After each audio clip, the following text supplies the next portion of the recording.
Il est champion, s'il vous plaît, d'échecs. Il fait du chess boxing, du MMA. On l'appelle Ovanov. Il s'agit de David Goldin. Bonjour David. Bonjour. Moi, dans le jeu d'échecs, en fait, c'est cette pièce-là qui est le pion, qui me touche beaucoup et qui crée beaucoup de liens entre moi et ce jeu d'échecs. Alors, je vais vous expliquer pourquoi. C'est une pièce à laquelle on ne fait pas attention, mais par contre, c'est une pièce vraiment très importante pour deux raisons. La première, c'est pour prendre l'espace sur l'échiquier. Et puis ce pion-là, une fois qu'il arrive sur la dernière rangée, cette pièce-là peut devenir tout ce qu'elle veut. Elle peut se promouvoir en cavalier, en fou, en tour ou en dame. Donc on dirait qu'au début de la partie, comme nous tous, une fois qu'on est né, on n'a pas de force, on n'a pas de pouvoir. Mais par contre, si on manie bien notre vie, notre jeu de ce pion, en arrivant tout à la fin, on peut devenir une grosse pièce.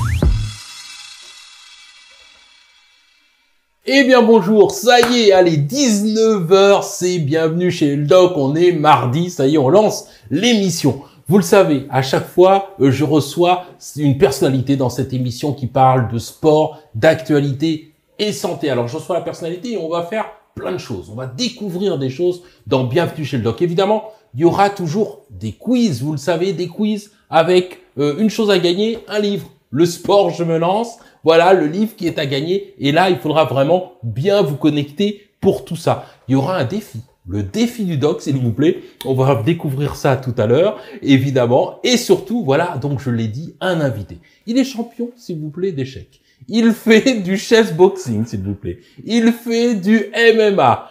On l'appelle Ovanov. Il s'agit de David Goldin. Bonjour David. Bonjour Doc. Bon, très heureux de t'accueillir. Merci. Voilà, on a parlé de ça il y a un petit moment. Voilà, et là, ça y est, c'est fait. On va parler tranquillement ensemble. Voilà, de sport, de santé, d'actualité. Ça va être vraiment très sympa. Alors, tu sais, il y a un troisième homme ici. Troisième homme, c'est le chat. Le chat qui est là. Bougies qui est là déjà, qui est arrivé. On dit bonjour évidemment au chat et ils peuvent intervenir à tout moment, poser des questions et je te les retranscrirai à ce moment-là. C'est un chat, tu vas voir, qui est vraiment super. Donc ça, c'est vraiment très sympa. Bon alors, d'abord, comment vas-tu?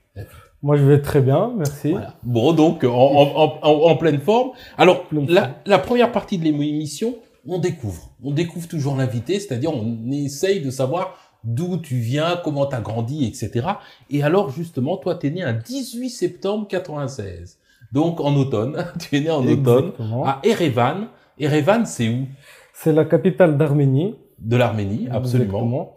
Alors, comme vous avez précisé, je suis né à Erevan en Arménie en 96. Ça fait que je vais avoir bientôt mes 27 ans. Voilà, bon, voilà. Quand même. Et tu as grandi là-bas? Comment ça s'est passé? Effectivement, j'ai grandi à Erevan jusqu'à l'âge de 14 ans et 11 mois. D'accord. Et puis, en 2011, je suis arrivé en France avec ma maman. Donc, 2011, tu avais 14 ans, ok, d'accord. Exactement, 14 ans, 11 mois, je suis arrivé en France. Et puis, depuis, je vis toujours ici, en France, à Paris. Donc, tu as connu deux pays. L'Arménie essentiellement et la France. Exactement. C'est ça. Donc ça c'est formidable. T'es encore attaché, j'imagine, un petit peu à l'Arménie et t'es beaucoup attaché encore, bien sûr. Pas tout à fait. Pas tout à fait. Ah bon? Pas tout à fait. Ah bon, pourquoi donc? En fait, j'ai toujours de la famille qui se trouve dans ce pays, qui vivent là-bas. Mais en fait, la cause pour laquelle je me suis retrouvé avec ma maman ici en France, c'est que je suis comment dirais-je? Je suis réfugié politique en fait. Oui, d'accord. Voilà, donc j'ai eu quelques soucis là-bas et donc c'était difficile d'y retourner. Exactement. C'était difficile d'y retourner. C'est difficile d'y retourner. Donc comme quoi, et on va voir vraiment que tu as énormément de qualité et je sais qu'on parle beaucoup en ce moment des réfugiés, etc. On va voir que quand même c'est important ce statut de réfugiés politiques. En tout cas, toi, t'en es un bel exemple. Donc, t'es arrivé, à cette époque-là. Ça a été difficile. 14 ans, t'étais tout petit. Comment ça s'est passé, ce transfert? Je dirais plutôt que c'était difficile pour ma maman. Ouais. Parce que elle s'inquiétait beaucoup plus que moi. Moi, j'étais assez jeune, donc en fait, je comprenais pas tout trop compte. Exactement. Donc, Au début, c'était un petit peu difficile le niveau de langue, pour apprendre la langue, parce que je suis arrivé en France et puis un mois ou 2 mois après, j'étais déjà à l'école, je suis allé au collège. Oui. Et la barrière de langue faisait que c'était difficile de trouver des amis, de discuter. Bien sûr. Sinon, à part ça... Donc, tu as appris vite le français, très oui, rapidement. J'ai appris assez vite.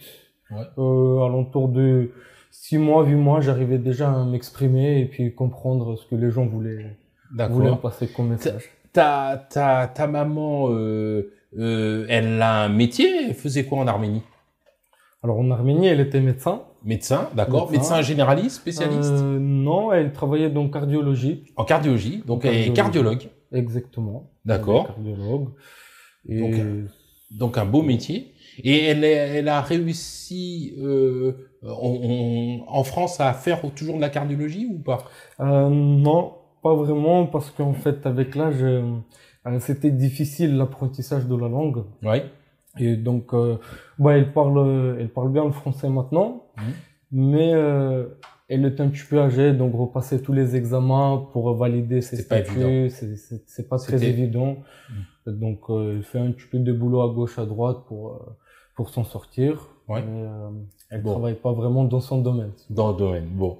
Et aujourd'hui, tu habites où? Tu habites dans... J'habite à Paris, dans le 19e. Paris 19e, d'accord, très bien. Donc, beau quartier. Paris. Il y a voilà. du tout. Voilà. Et ton parcours scolaire, c'était quoi? T'es plutôt un bon élève, moyen élève? Comment ça se passe?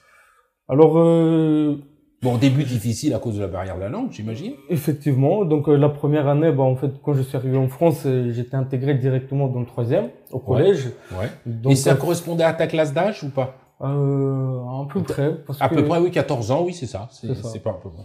Et donc, à la première année, forcément, j'ai redoublé parce que, à cause de la barrière de la langue. Puis, deuxième année, j'ai eu mon brevet.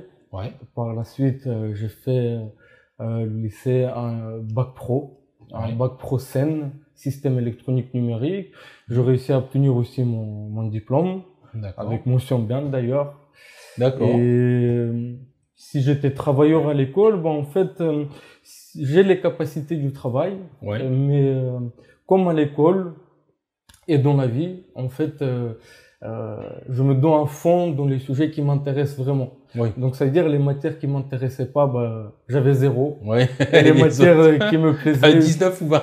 Exactement. Soit 19 et 20, soit 0. Et c'est plutôt quoi? T'es plutôt mathématiques, j'imagine? Exactement, maths, physique et le sport. Maths, physique et sport, voilà. Donc, on va comprendre tout à l'heure ta spécialité de chessboxing, du coup. Chessboxing, c'est assez récent. Donc, ça existait déjà quand tu le pratiquais déjà quand t'es arrivé en France ou pas? Ah non, pas du tout. Non. Alors, j'ai connu le chessboxing vers les années 2017. Ouais, d'accord. Mais chessboxing, en fait, si vous voulez, je vous raconte un peu l'histoire. Ouais.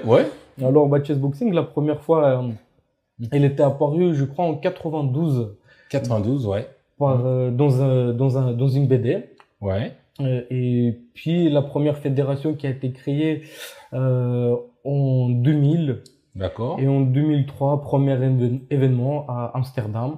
D'accord. Et puis, ça a commencé à bouger, avancer un petit peu. Et en France, vraiment, ça a commencé à avancer vers les années, du coup, 2017, 2018. D'accord. Donc, c'est parti un peu de Hollande, Grande-Bretagne, c'est ça? Exactement. Et puis après, c'est venu gentiment. Exactement. Même aussi la Turquie, l'Inde, qui commencent à vraiment développer ce sport-là. Et ce qui t'a fait penser à faire ce sport, c'est parce que tu fais des échecs au départ. Ça, tu le faisais avant les échecs. Les échecs, effectivement, ça fait très très longtemps que je pratique.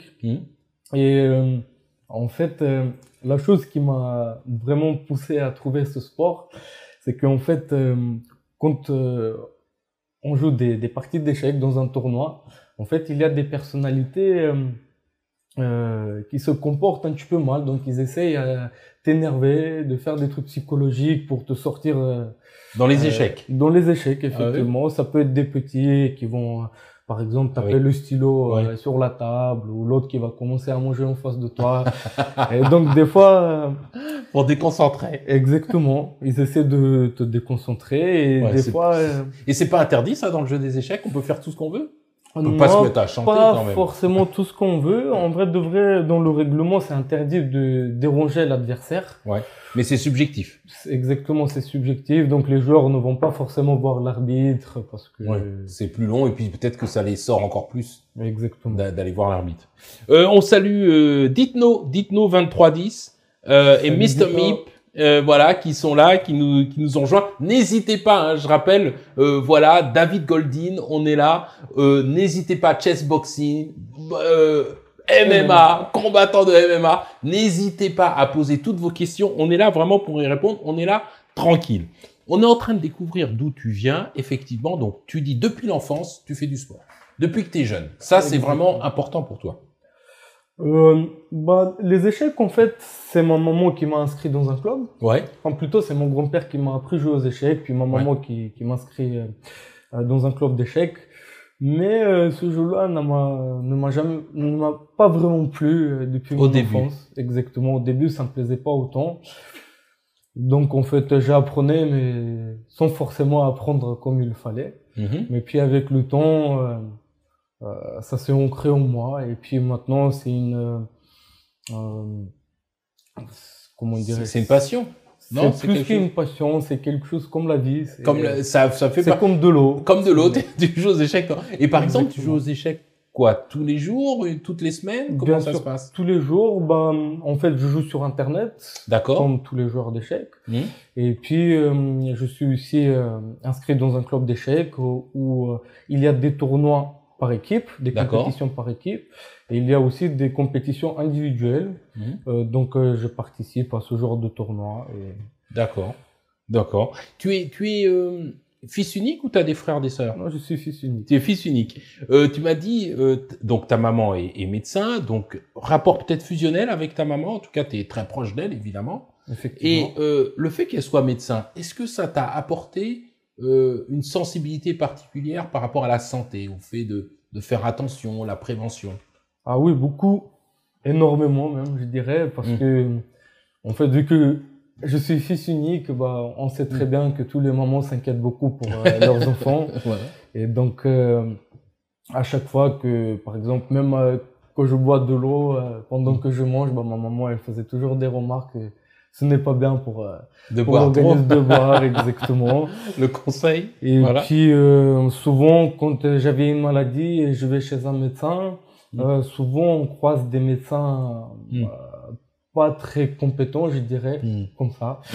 Ça existe. Ça existe, c'est vrai. Une vraie maman, dit Bougies. Voilà. Et donc, ma maman, elle prenait vraiment soin de moi et puis j'allais vraiment rarement à l'hôpital ou voir un médecin parce que... Oui, elle avait aussi toutes ces connaissances-là. Exactement. Qui lui permet de... En fait, c'est une personne qui aime vraiment son métier. Et donc, en fait, elle est passionnée de ça. Donc, toute la journée, elle va lire, elle va apprendre des informations un petit peu à gauche, à droite. Effectivement, elle est cardiologue, mais elle connaît la médecine de manière plus globale. Exactement. Est-ce que tu as d'autres passions, justement, ou hobbies? C'est-à-dire, là, on a parlé du sport, on a parlé des échecs. Est-ce que il y a d'abord dans le sport, on y reviendra bien sûr, mais dans le sport, est-ce qu'il y a des sports que tu préfères? Quel type de sport? Est-ce que tu aimes bien lire? Est-ce que tu aimes bien la musique? Alors, j'aime pas vraiment lire. Par contre, j'ai lu un livre qui m'a très touché, qui s'appelle L'art de la guerre. Ah, bien sûr. Voilà, c'est un livre très intéressant et qui peut s'appliquer dans la vie. On peut prendre des exemples. Que ce soit pour la manière dont on joue aux échecs, de la manière dont on mène notre vie. Donc c'est très intéressant. Puis en tant que hobby, j'ai pas d'autres hobbies, pas d'autres passions. Mais en tant que sport, j'adore le rugby. Ah oui. Voilà, parce que je trouve que c'est un peu le sport des hommes, disons comme ça. Le sport de combat. Exactement. Quand j'étais petit, en fait, j'aimais beaucoup le football. Mais plus je grandis, Vous savez, en fait, dès qu'une fois quelqu'un se touche un petit peu, il tombe, Ouais, il commence ouais, à ouais, faire ouais. genre, ah, oui, Donc, tu pourrais faire les sports à impact, quoi. Des sports où il y a vraiment de la confrontation, c'est même où il y a pas, du combat.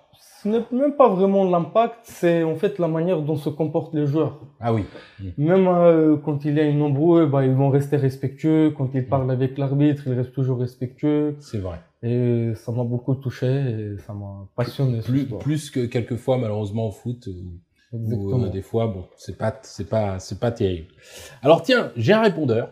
D'accord. Et sur le répondeur, on a un petit message qui va arriver. On va partager mon écran et on va regarder ça ensemble. Le petit message, c'est Pierre qui écrit ce message-là.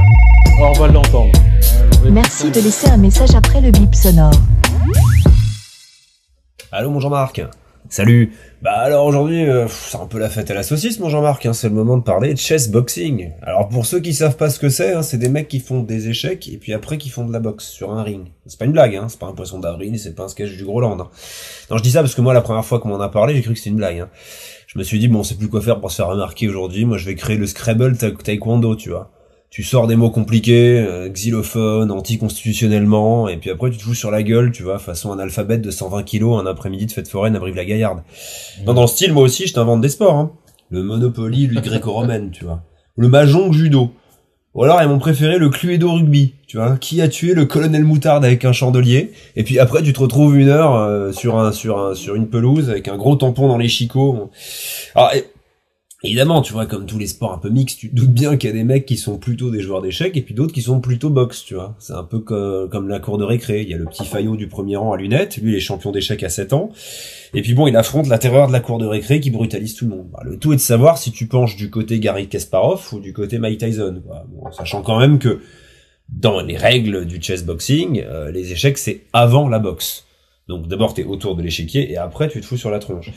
Alors évidemment tu te doutes bien que ce qui est amusant c'est que les gros costauds ils essayent de faire évoluer les règles. Il y a une tension dans le chessboxing en ce moment parce que bah, les mecs tu te doutes bien que celui qui est pas très finot quoi, il a plutôt intérêt à ce que les échecs ce soit après la boxe.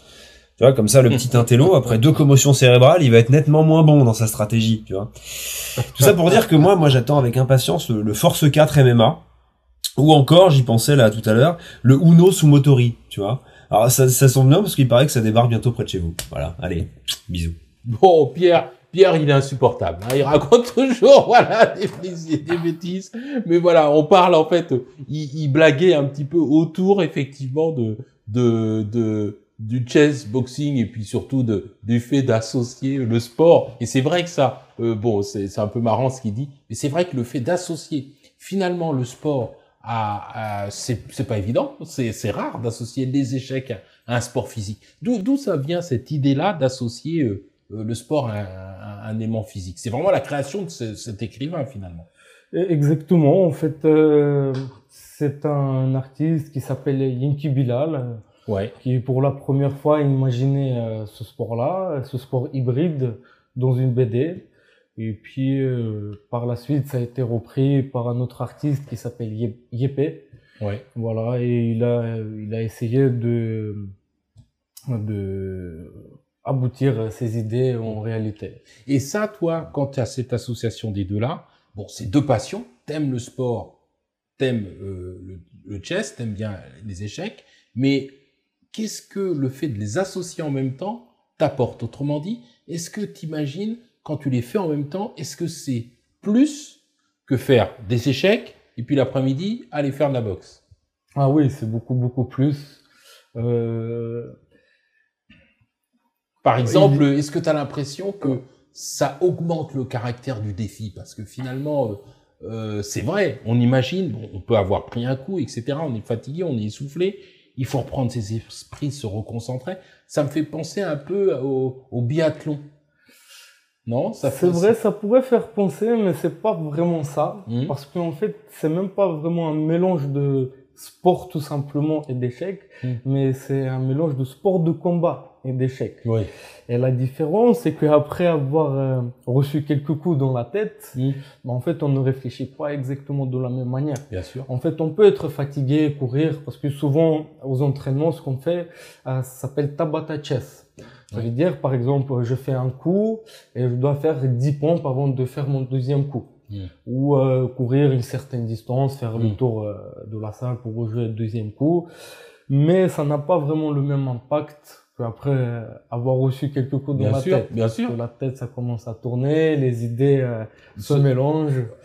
Et il y a ce travail de rester concentré par-dessus. Ça doit vraiment être très, très difficile. Il y a des moments où vraiment, genre, tu as combattu et vraiment, tu dis non, mais je sais plus quelle pièce déplacer. Pas vraiment quelle pièce déplacer, mais en fait, il y a des situations critiques. En fait, on peut avoir une position complètement gagnante et effectivement, on peut lâcher une pièce en un seul coup. Alors, lâcher une pièce, ça veut dire donner la pièce en un coup. Bien sûr. Donc, en tout cas, à mon niveau d'échec, normalement, ce genre de choses se produisent jamais. Ouais. Mais avec le mélange d'une ronde de boxe, ce genre de truc se crée plus facilement. exactement. Plus facilement. Alors, on a un jeu qui est un quiz. Donc, on va justement lancer ce jeu, c'est-à-dire que là, bien sûr, les personnes qui sont dans le chat, en fait, vont pouvoir jouer. Le but, c'est de gagner le livre qu'on a parlé. En fait, il faut bien cliquer sur le quiz kit qui est en haut de votre écran, bien vous identifier pour qu'on sache au final qui va avoir gagné. Alors là, vous devez voir apparaître justement ce quiz kit. Et évidemment, la première personne qui aura répondu au maximum de réponses, aura gagné. Alors, on va commencer le jeu. Et la première question, c'est à quel âge David Goldin a-t-il commencé à jouer aux échecs? Est-ce que c'est 8 ans? Est-ce que c'est 14 ans? 4 ans? Ou 22 ans? À quel âge David Goldin a-t-il commencé à jouer aux échecs? 8 ans, 14 ans, 4 ans ou 22 ans? Waiting for players, c'est ce que m'indique évidemment le logiciel. Alors évidemment, tu as la réponse, mais il faut pas la donner. À vous de jouer maintenant. Voilà. À quel âge David, donc Ohanov a-t-il commencé à jouer aux échecs? Donc on attend vos réponses. Waiting for players. Voilà, on est toujours là. Hop. Ça c'est parfait. Et on attend tout ça. Alors, la question, la réponse, bon bien sûr, c'est à l'âge de 4 ans. À l'âge de 4 ans, absolument. À l'âge de 4 ans, c'est quand même assez tôt. Comment on fait pour jouer aux échecs dès 4 ans? Je vous avoue, j'ai pas beaucoup de souvenirs à ce sujet. En tout cas, c'est mon grand-père qui m'a appris à jouer aux échecs. Et puis, c'est un jeu, une profession familiale, je dirais, familiale. Parce que mon père, mon oncle, il jouait déjà aux échecs aussi depuis très jeune âge. Et puis, mon grand-père, tout simplement, il m'a retransmis tout ça. Il t'a transmis ça assez facilement. Alors, là, on demande toujours à l'invité d'emmener un objet. Alors là, t'as emmené un objet qui est un échiquier. Exactement. Un échiquier avec les pièces qui sont là. Alors, est-ce que tu peux justement nous en parler? Pourquoi cet objet? Alors, c'est pas vraiment tout le jeu d'échecs. Effectivement, j'ai ramené le jeu d'échecs. Mais dans le jeu d'échecs, en fait, c'est cette pièce-là qui est le pion qui me touche beaucoup et qui crée beaucoup de liens entre moi et ce jeu d'échecs. Alors, je vais vous expliquer pourquoi. Donc, la première raison, c'est qu'en fait, chaque pièce a une certaine valeur. D'accord? Donc, le pion, c'est la pièce la plus faible, qui vaut un seul point, pardon. Donc, le cavalier et le fou, ils vont 3 points. La tour, ça vaut 5. La dame, ça vaut 9 points. Et le roi, ça vaut 10. Donc, effectivement, quand on joue aux échecs, les pions, c'est pas très grave si on perd un pion ou deux. Mais par contre, la dame, on fait vraiment très, très attention. Mais quand j'étais petit, j'ai entendu une expression qui m'a beaucoup touché, qui m'a fait beaucoup réfléchir. Et l'expression est suivante.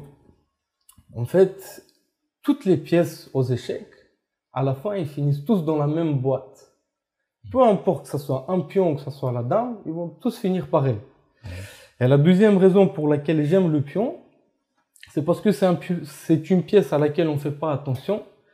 Mais par contre, c'est une pièce vraiment très très importante pour deux raisons. La première, c'est pour prendre l'espace sur l'échiquier. D'accord? Ça veut dire si on va avancer les pions, on va prendre l'espace, on va empêcher un autre adversaire de se déplacer de manière libre, de manière qu'il veut. Et puis ce pion-là, une fois qu'il arrive sur la dernière rangée, cette pièce-là peut devenir tout ce qu'elle veut. Elle peut se transmettre, plutôt se promouvoir. Ça s'appelle une promotion. Elle peut se promouvoir en cavalier, en fou, en tour ou en dame. D'accord? Donc on dirait qu'au début de la partie, comme nous tous, une fois qu'on est né, on n'a pas de force, on n'a pas de pouvoir. Mais par contre, si on manie bien notre vie, notre jeu de ce pion, en arrivant tout à la fin, on peut devenir une grosse pièce. Et en fait, c'est ma pièce préférée du coup, le pion.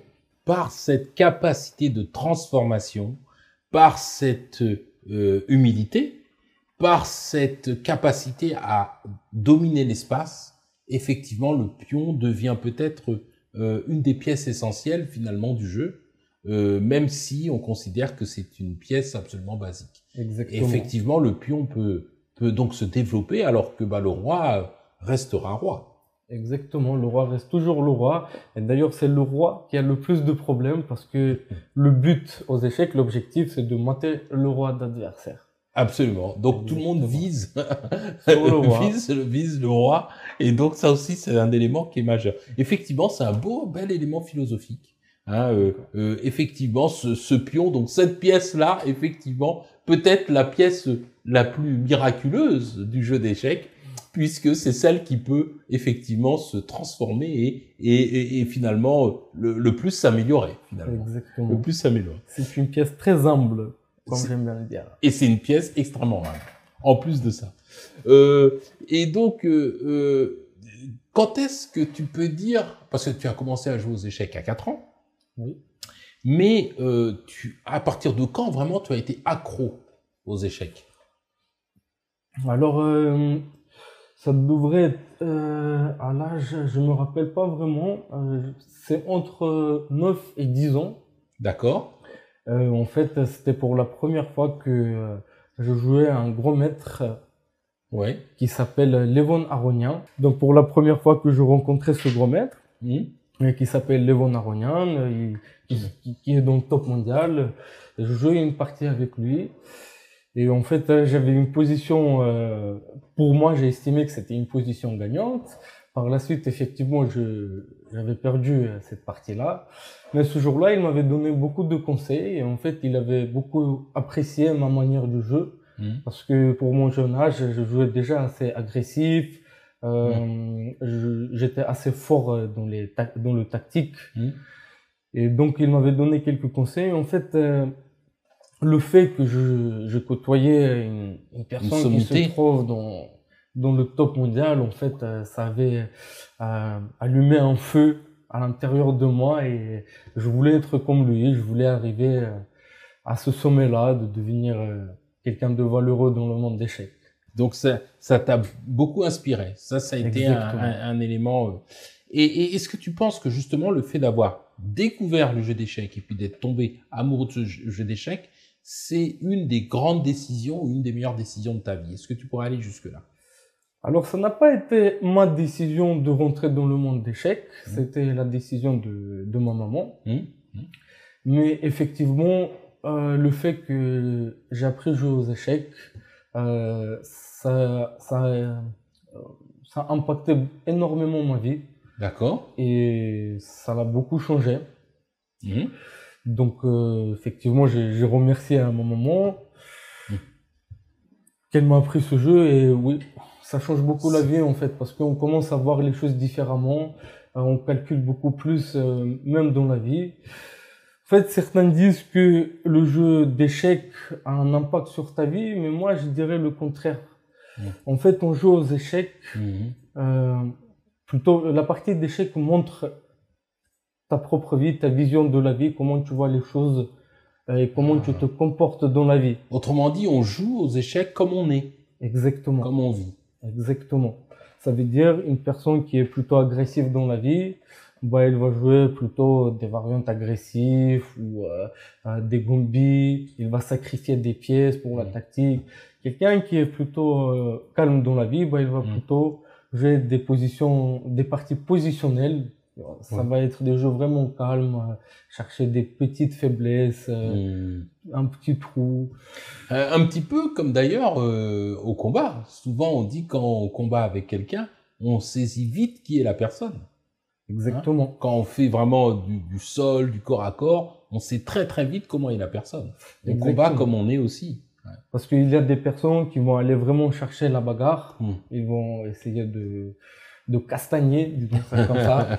Et il y en a d'autres, donc ils vont choisir le numéro 1. Et les autres, ils vont choisir de rester numéro 2. Ça veut dire ils vont essayer plutôt contre-attaquer son adversaire et plus se défendre que d'attaquer. Donc effectivement, ça reflète... Bon, on a encore quelqu'un qui arrive, Majouk, hein, qui est là, et qui pratiquait de la boxe et qui joue aussi aux échecs. Donc pour lui, c'est un bon choix. Et Majouk est prof de tennis, sinon à côté. Donc ça c'est vraiment bien. N'hésitez pas encore une fois le chat à poser toutes vos questions. J'étais un tout petit peu déconnecté, mais là ça y est, hein, je suis à nouveau avec vous. On est encore avec vous. C'est qui t'as eu des entraîneurs en jeu d'échecs? Je n'ai eu des entraîneurs. Oui. D'accord. Quel est l'entraîneur ou les entraîneurs qui t'ont le plus marqué? Alors, qui m'a vraiment marqué, c'est un entraîneur d'ailleurs qui vit en France. Oui. Il s'appelle Todor Todorov. Todor, mais il est connu. Exactement. Oui, il est assez connu. C'est un grand maître aux échecs. Ouais. Il jouait dans mon club de Drancy, voilà, parce qu'avant je jouais au club de Drancy. Et c'est la personne qui m'a préparé, c'est l'entraîneur qui m'a préparé au championnat de France jeune en 2016. D'accord. Je jouais et c'était vraiment une belle préparation et c'est un coach avec qui on se comprenait vraiment. Il cherchait pas à imposer son style, mais il avait vraiment compris la manière dont je jouais. Et puis, en fait, il essayait de s'adapter à mon style de jeu. Et ça avait vraiment très, très bien marché. Donc ça, c'est Todor Todorov. Il a été champion, non? Quelque chose, ouais? Champion, je ne pense pas, peut-être à ses jeunes âges, dans son pays, mais pas vraiment très, très connu. Ici, en France, il est bien connu en tant qu'entraîneur et grand maître aux échecs. Oui, absolument. Alors, toi, être joueur d'échecs, ça représente quoi? Ou plus exactement, c'est quoi être joueur d'échecs? Dans la vie ou dans le jeu d'échecs? Les deux. Qu'est-ce qui fait dire, à partir de quand on peut se dire « je suis un joueur d'échecs » ? Ah, ça c'est une très bonne question. Parce que je dis souvent à mes proches ou avec les gens que je discute, en fait, de savoir jouer aux échecs, ça veut rien dire. On peut savoir déplacer les pièces, etc., mais c'est pas vraiment le jeu d'échecs.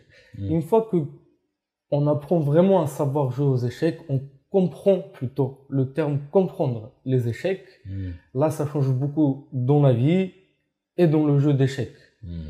Et d'après toi, justement, comprendre le jeu d'échecs, c'est quoi? Comprendre le jeu d'échecs. En fait, il y a beaucoup de nuances. Déjà, il y a beaucoup de choses où on doit savoir par cœur. On doit apprendre vraiment par cœur. C'est des positions. Il faut comprendre que le jeu d'échecs se dispose sur 3 parties. La première partie, c'est les ouvertures. La deuxième partie, c'est le milieu du jeu. Et la troisième partie, c'est les finales. Il y en a plusieurs finales, mais en globalité, c'est les finales. Donc, ce qu'on apprend vraiment par cœur, en fait, c'est les ouvertures. Donc, tout le monde les connaît. Et puis, les finales. Alors, souvent, les joueurs d'échecs pas très haut niveau, ils vont pas forcément apprendre les finales ou vont pas apprendre beaucoup de finales. Et c'est pour ça qu'ils vont pas progresser. Sky Blues qui disent David a un charisme de fou avec des yeux en cœur. Merci Sky Blue. Sky Blues. Voilà. Blues, exactement. C'est un joueur d'échecs en fait aussi. Sky Blues est un joueur d'échecs aussi. Ah bah voilà. C'est un garçon qui est dans mon club, qui joue pour Tremblay en France. Ah d'accord, très bien. Bon alors voilà. Ça me fait plaisir qu'il soit là. Bon. Et donc pour terminer, en fait effectivement on apprend l'ouverture et on apprend les finales, mais par contre le milieu du jeu, c'est là qu'en fait on va vraiment se batailler, les adversaires vont se batailler, c'est là qu'on va créer les idées. Ok, après les ouvertures, on connaît en général les idées, mais c'est là qu'on se retrouve vraiment tête à tête. Et moi, mon point fort, alors pourquoi j'aime les échecs? Parce qu'en fait, tout au début, bien avant la création des ordinateurs, quand il n'y avait pas encore les ordinateurs, on pouvait pas voir tous les meilleurs coups.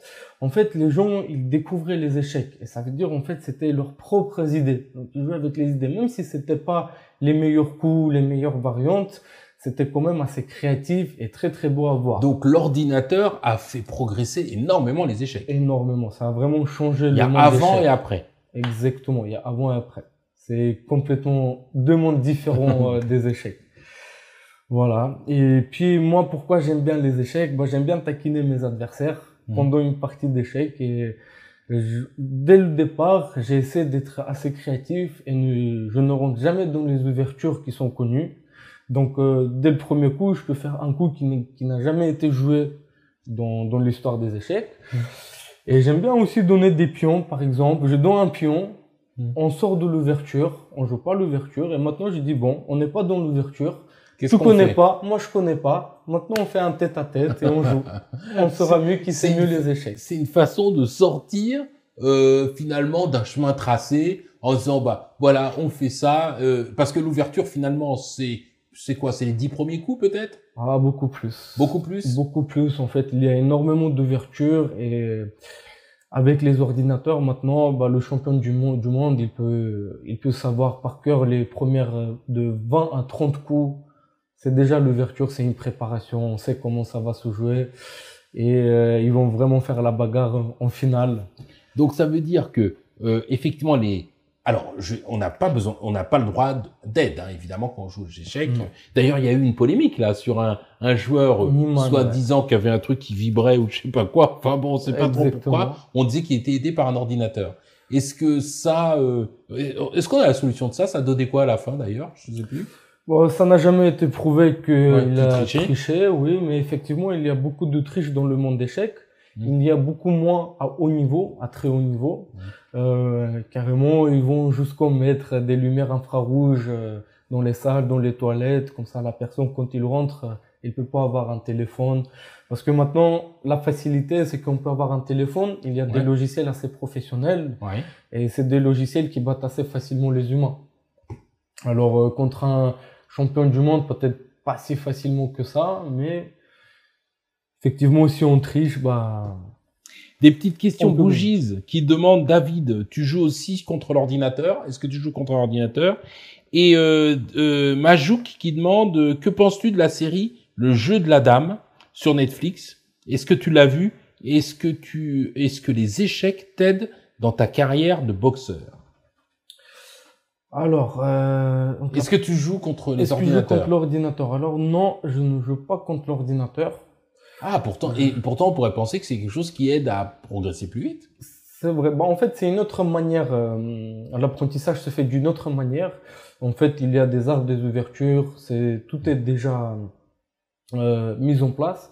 En fait, on regarde les premiers coups. C'est pas on joue, mais l'ordinateur il va nous dire que ici le meilleur coup c'est ça.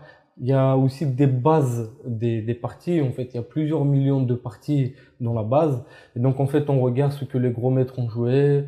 On apprend comme ça, à force de jouer en regardant les parties des autres champions et aussi avec l'aide des propositions de coups. Mais après, l'ordinateur, il va pas forcément nous faire découvrir des nouvelles ouvertures. Plutôt, dans certaines ouvertures, il va nous apprendre à certaines positions où on arrive à, comment dirais-je, en fait, l'ordinateur, il arrive à calculer beaucoup plus qu'un humain. Voilà. C'est-à-dire, il peut calculer plus vite facilement 50 coups, 60 coups, alors qu'un être humain, il pourra pas aller aussi loin. Par contre, Et est-ce qu'on peut dire justement oui. que l'ordinateur, ça va être le calcul, il va calculer tous ses coups, et l'être humain va aller à travers l'intuition? Déjà, l'intuition, effectivement, vous avez bien remarqué ça. Et ce que j'allais dire, en fait, l'ordinateur, son point fort, c'est la tactique. La tactique, ça veut dire faire un échec, gagner une pièce dans 30 coups, 40 coups. Par contre, comme je vous ai dit tout à l'heure, il y a des positions positionnelles. Et dans ce domaine-là, l'ordinateur, il n'est pas si fort qu'on pourrait penser. Et alors, le travail positionnel, ça serait quoi? C'est-à-dire comment occuper l'espace, c'est ça? Pas forcément. D'ailleurs, je peux vous montrer Ouais. un exemple très simple. Imaginons cette position-là. D'accord? Donc, on va enlever toutes les pièces. D'accord. Voilà. Une position simple comme ça. Donc ici, on peut voir que les blancs ont 3 pions de plus. Ouais. D'accord? Donc si on met l'ordinateur, il va donner une note plus 3. Alors sa note est basée sur le fait que, tout simplement, les blancs ont 3 pions de plus. Un D'accord. pion, ça vaut 1 point, donc la position plus 3, vu qu'il y a 3 pions de plus. D'accord. Par contre, cette position-là, c'est égal. C'est match nul absolument. Parce que le roi, tout simplement, il va rester bloqué ici. Et ces pions-là, ils vont jamais pouvoir faire la promotion et arriver jusqu'à la dernière rangée. Donc c'est une position nulle. Mais si on revient dans la position, dans la partie un petit peu plus En amont. plus en avant, bah en fait, l'ordinateur, il peut estimer que si les blancs, ils font les échanges et passent dans cette position-là, bah les blancs, ils vont être gagnants parce qu'ils ont 3 pions de plus. Donc il faut, en fait, l'évolution de l'ordinateur n'est pas toujours bon.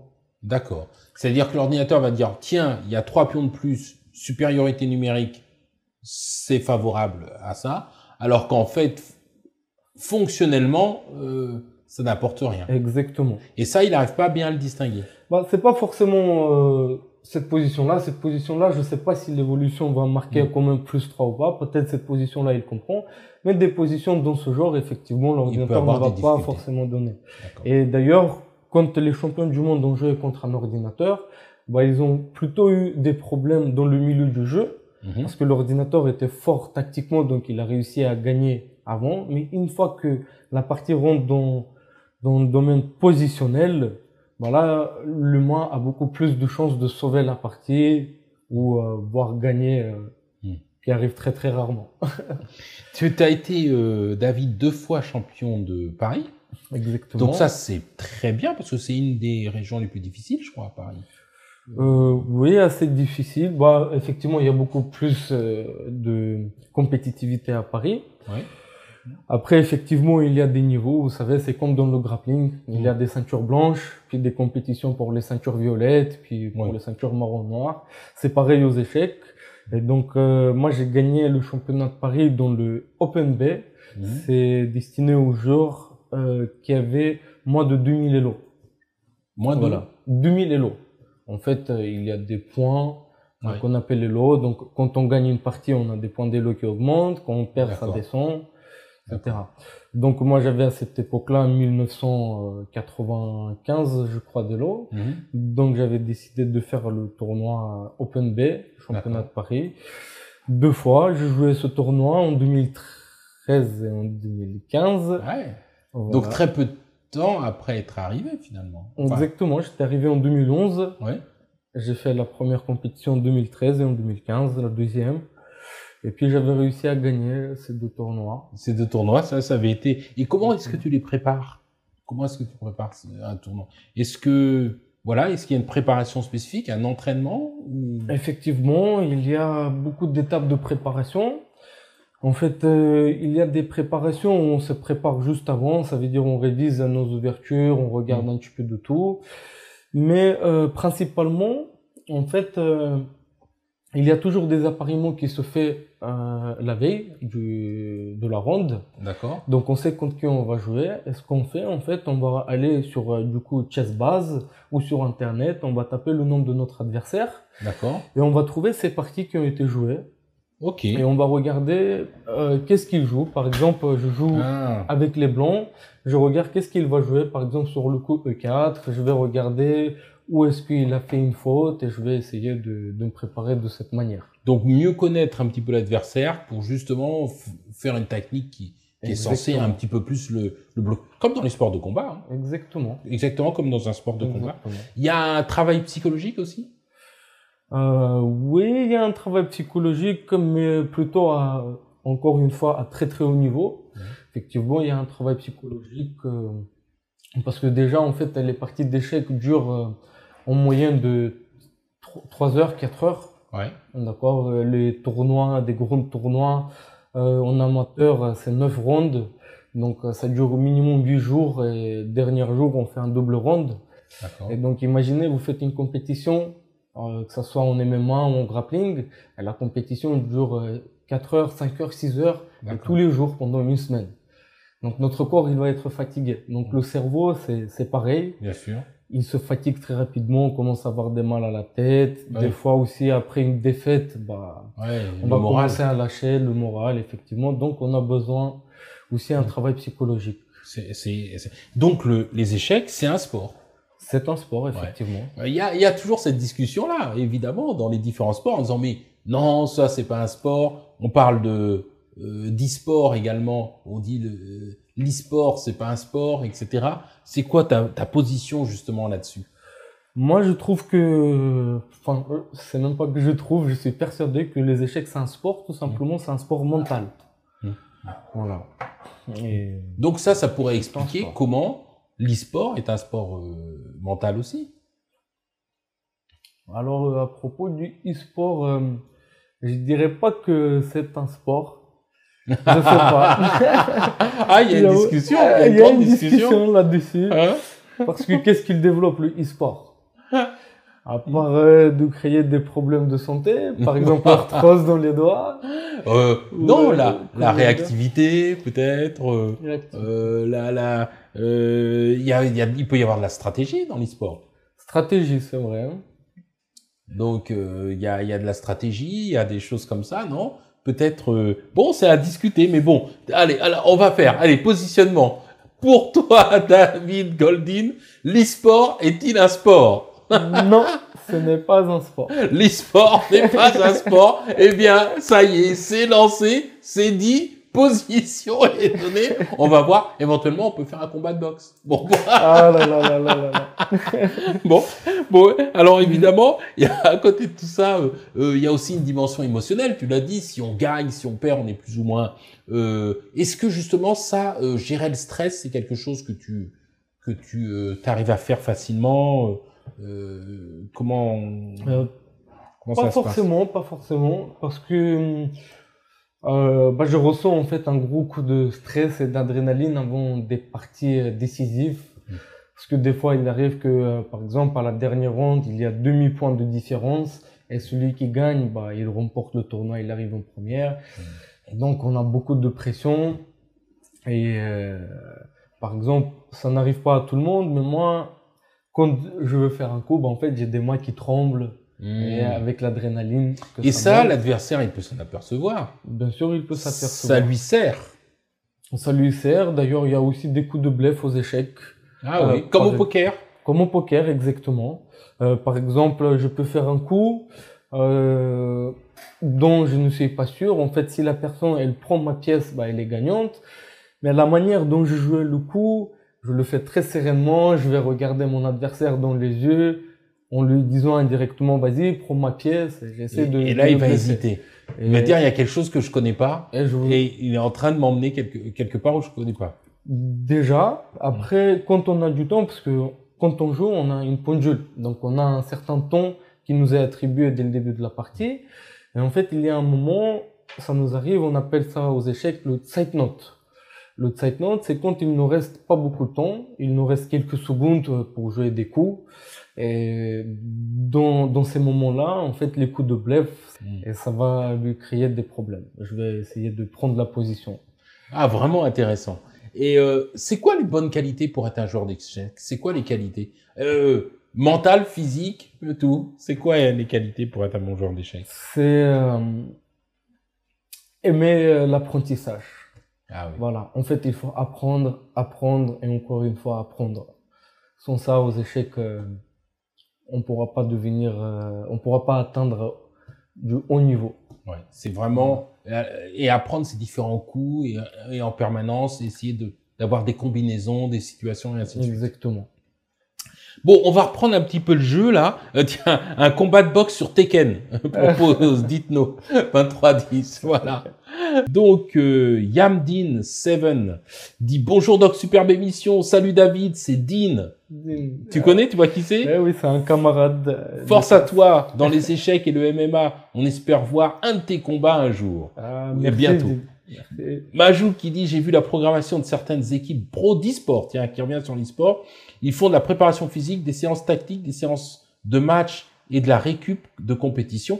Donc bien d'éléments sportifs. Hein. Donc ouais, il y a cette dimension sportive quand même pour le e-sport, mais il y a la discussion. Ah, il y a combat, il y a combat. Je vais me renseigner plus sur le e-sport et voir ça. Mais je me dis que si on considère que et à juste titre, que les échecs sont un sport, le e-sport, même si la tactique n'est pas la même, etc., il y a quand même une dimension peut-être tactique. Mais c'est à voir. Moi, je vous avoue, je ne suis pas si bien renseigné sur l'e-sport. Tu joues pas aux jeux trop vidéo? Non, vraiment pas. Non, t'es axé échec, hein. Échec, hein. Chess boxing et MMA. Chess boxing, MMA. Est-ce que donc tu peux nous expliquer, parce que je pense que certains sont arrivés là, etc. C'est quoi les règles du chess boxing? Comment ça marche? D'accord. Alors, chess boxing, c'est tout simple. On va mélanger du coup les échecs avec la boxe. Donc, comme aux échecs, en fait, on a un temps qui nous est attribué dès le début de la partie. D'accord. Donc, première ronde, on commence toujours par les échecs. Ok. Le combat commence toujours par les échecs. On a chacun 9 minutes. Donc, sur la pendule, vous avez 9 minutes, j'ai 9 minutes. Chaque ronde d'échecs et ronde de boxe dure 3 minutes. Ok. Et on alterne toujours entre échecs et la boxe. Donc on commence par les échecs. Exactement. Donc on commence les échecs. L'arbitre met le chrono. Ouais. La partie d'échecs, la première ronde va durer 3 minutes. Après, il y a le gong. Les arbitres mettent en pause la pendule. Ils vont retirer la table avec l'échiquier. Ah, la table se trouve sur le ring. Sur le ring, bien sûr. Oui. Puis ils vont retirer du ring la table avec l'échiquier. Bien sûr, toujours la même position. Ils vont retirer.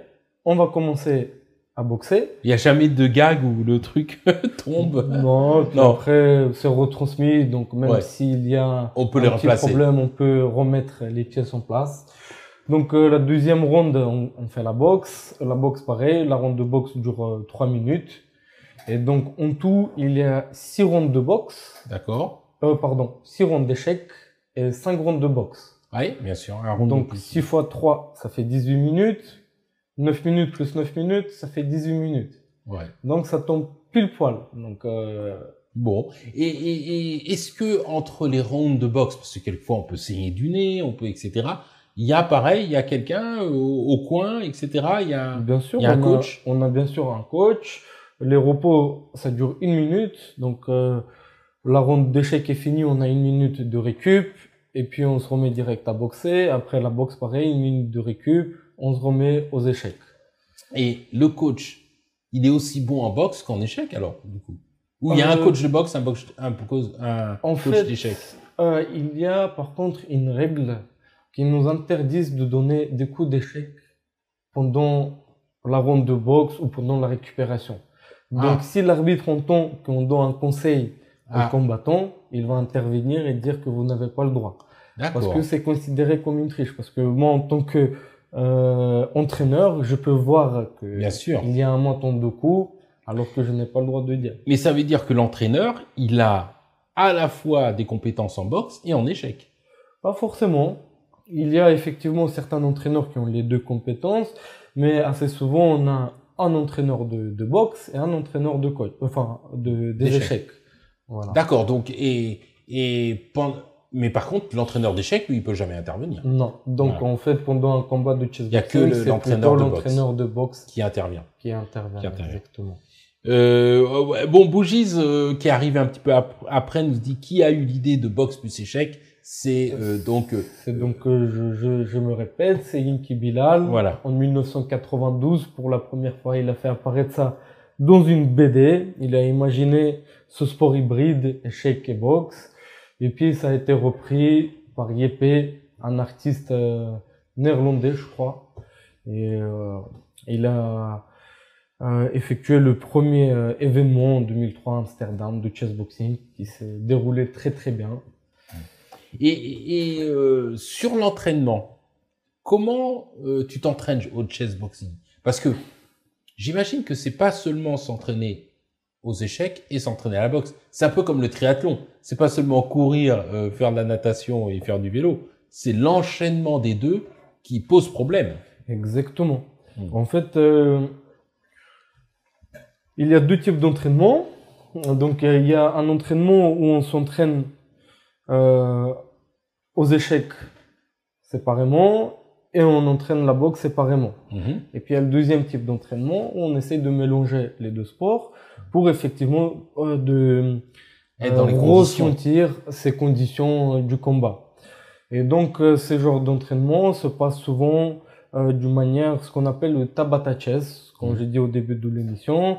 En fait, on va commencer une partie d'échecs, donc je vais faire un coup, et puis par la suite, je vais faire par exemple 10 pompes pour effectuer un deuxième coup. Après le deuxième coup, je vais faire 10 burpees, après je vais faire un coup, et je vais enchaîner des exercices après chaque coup pour être fatigué un petit peu.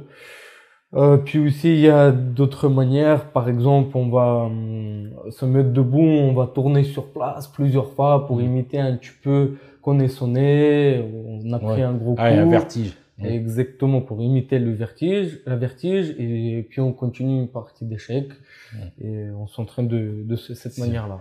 Tiens, Bougis, toujours qui demande, est-ce qu'il existe d'autres sports mêlés à du cérébral? Est-ce que tu connais d'autres sports de cette famille-là, un peu cérébrale, c'est intellectuelle et physique, ou à prédominance, c'est un peu le seul qu'on connaît comme ça qui mélange échec. Est-ce que l'échec, par exemple, est lié à autre chose? Échec vélo, échec. Non, a priori, vraiment, c'est vraiment ça. Je pense que ça n'existe pas. Peut-être ça existe, mais je ne connais pas. La nutrition, est-ce que c'est important? Parce que c'est très important dans la boxe, évidemment, sport à catégorie de poids. Du coup, je reviens à chessboxing, c'est aussi à catégorie de poids, pour le coup. Bien sûr. Voilà. Par catégorie. Donc, parce que les échecs, évidemment, le poids n'intervient pas. Mais, donc là, par catégorie de poids. Donc, la nutrition, c'est important. Comment tu gères ça? C'est très, très important. Non pas que au chessboxing, mais tout simplement aux échecs. La nutrition joue une grande rôle. Parce que, en fait, par exemple, si on mange juste avant la partie et puis on vient s'asseoir devant l'échiquier, en fait, très souvent, ce qui se passe, c'est qu'on a envie de dormir. Donc, ça commence à nous déconcentrer et on ne peut pas vraiment se concentrer sur la partie d'échecs. Et puis, c'est les échecs, comme on a dit tout à l'heure, que en fait, c'est un sport. Et dans le sport, en fait, il faut absolument manger des trucs sains. On peut pas manger n'importe quoi, boire de l'alcool, etc.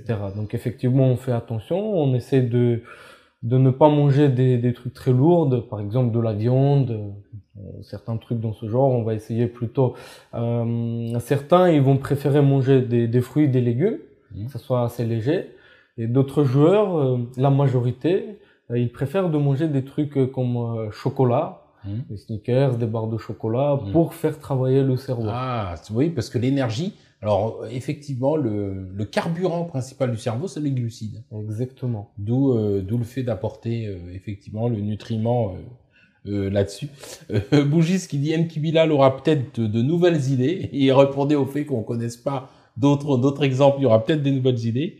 Et Majouk qui revient sur les crampes d'Alcaraz. Et il dit il a été submergé par l'événement, ce qui a provoqué ses crampes. Surtout qu'il était plutôt bien avant sa demi-finale, car il avait peu puisé dans ses réserve physique, pas de match en 5-7, donc peut-être une dimension psychologique effectivement aux crampes aussi, certainement. Voilà le chat qui réagit un tout petit peu. Bah oui, parce que on sait que c'est le cerveau qui commande tout notre corps. Et effectivement, quand on a une grosse pression sur le cerveau, on a le stress, ben, ça peut envoyer des signaux et affecter sur notre santé Et physique. même et probablement la perception aussi. Peut-être que l'anxiété, le stress, s'il voit qu'il est un petit peu dépassé, voilà, il y a peut-être des signaux qui sont plus angoissés et finalement, ça rentre peut-être dans un cercle vicieux où la personne se retrouve dépassée. Est-ce que tu as eu des combats officiels pour l'instant de chessboxing ou pas encore? Combat officiellement, j'ai eu un combat. On appelle ça un combat? Un Comment on combat, appelle? oui. Ouais. C'est un combat de chessboxing. Mmh. J'en ai pas eu de combat officiel. Alors, on a fait un truc dans le genre d'interclub, disons ça comme ça. Après, dans ce combat-là, il n'y a pas eu de limite de poids. Ça veut dire, en fait, j'avais combattu contre le champion du monde, moins de 90 kilos. Alors que moi, j'en faisais que 65. Ouais. Donc, et en plus, ça a été vraiment le tout début où je rentrais dans le sport de combat. Qu'effectivement, sur l'échiquier, j'étais gagnant, j'avais une dame de plus. Mais l'arbitre a été obligé d'arrêter le combat parce qu'en fait, j'avais quelques gouttes du sang qui coulaient du mon nez. Et vu que c'était vraiment un combat débutant, il voulait pas, on n'avait pas le droit de continuer. En fait, il y a une règle au chessboxing d'ailleurs que je n'ai pas dit, c'est qu'en fait, si l'arbitre arrête 2 fois dans la même ronde, le combat est terminé. D'accord. Ou s'il arrête 3 fois pendant le combat. D'accord. Chaque 3 rondes, il arrête une seule fois. Le combat est terminé aussi. Ok. Voilà. Alors il va arrêter pourquoi? À cause du saignement? Non, pas forcément. On peut être sonné, on peut saigner. Ça dépend en fait du niveau. Si c'est leur premier combat, effectivement, même à saigner un petit peu fort, il peut arrêter le combat. Mais un petit peu plus avancé, ça va être plutôt quand on est vraiment sonné, où on a pris beaucoup d'enchaînements, plusieurs coups sans réponse, juste en se défendant. Ça peut être la cause d'arrêt du combat. Et est-ce que tu peux nous faire vivre, nous dire, c'est quoi l'impact des rounds de boxe sur les rounds d'échecs? C'est-à-dire, ou l'inverse d'ailleurs. Quel impact ça va vraiment avoir? Alors effectivement, il peut avoir 2 impacts. Que ce soit les échecs sur la boxe ou la boxe sur les échecs. La boxe, c'est assez simple. On comprend tous, c'est qu'en fait, après avoir reçu quelques coups dans la tête, on réfléchit plus de la même manière et même quelqu'un qui même s'il y a une grosse différence de niveau, en fait, si le mec il est vraiment chaud à la boxe et il t'envoie quelques bons parpaings dans la tête, tu vas plus jouer à même niveau et tu peux même jouer beaucoup moins fort que ton adversaire. Bien sûr.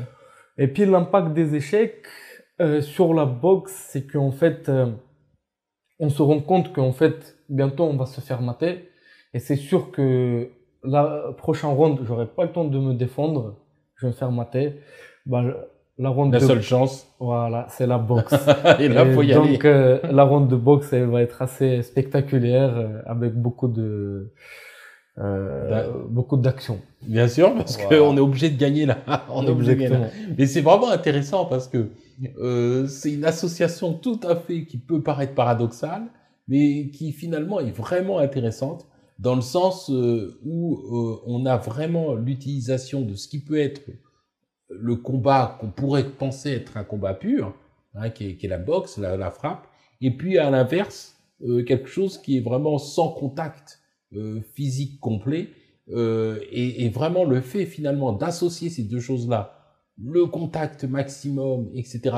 On devrait même peut-être imaginer du MMA boxing pour ça va être vraiment compliqué. Ça pourrait être vraiment intéressant d'avoir ces choses-là. Voilà. D'ailleurs, ce que souvent ça arrive dans le monde du chessboxing, c'est que un des adversaires, ça va être un très bon boxeur, mais qui ne sait pas jouer aux échecs. C'est-à-dire son but, ça va être vraiment de mettre KO, de faire le minimum. Exactement, de jouer vraiment très lentement, d'essayer de tenir la position au maximum et puis essayer de gagner à la boxe. Et puis il y a le contraire, on a des joueurs hyper forts aux échecs et du coup qui viennent d'apprendre de boxer et ce qu'ils vont essayer, comme Karl Strugner, je crois, on l'appelle Carlouche dans notre entourage. c'est Carlos. Bon, en fait, c'est pas vraiment un très bon boxeur. Donc, ce qu'il fait, lui, il sait bien encaisser les coups. Donc, pendant tout le combat, il va s'enfermer, prendre les coups et il va essayer de gagner son adversaire aux échecs. Ah, c'est vrai. Et alors, qui gagne généralement au chess boxing? C'est plutôt les bons boxeurs ou plutôt les bons joueurs d'échecs? En général, ou c'est un peu les deux? Où il n'y a pas de... Franchement, c'est un petit peu les deux. Il n'y a pas vraiment... On voit pas, parce que par exemple, le triathlon, qui est le mélange, initialement, bon, maintenant il y a des spécialistes de triathlon, mais au départ, c'était surtout les nageurs. Par exemple, au MMA, c'était beaucoup les lutteurs qui gagnaient quand même au début, parce qu'ils avaient un avantage, etc. Là, au chess boxing, il n'y a pas comme ça une prédominance? Pour l'instant, non. C'est pas Après, net. Comme c'est un sport encore récent en France, et il n'y a pas eu Suffisamment de énormément d'événements, donc on ne peut pas vraiment déterminer. Mais je pense avec le temps, ça va se voir. Mais en tout cas, les joueurs commencent à apprendre. Il y a une fédération de chess boxing? Bien sûr, il y a une fédération. Elle dépend pas de la fédération de boxe ou de la fédération des jeux d'échecs. C'est une fédération à part entière.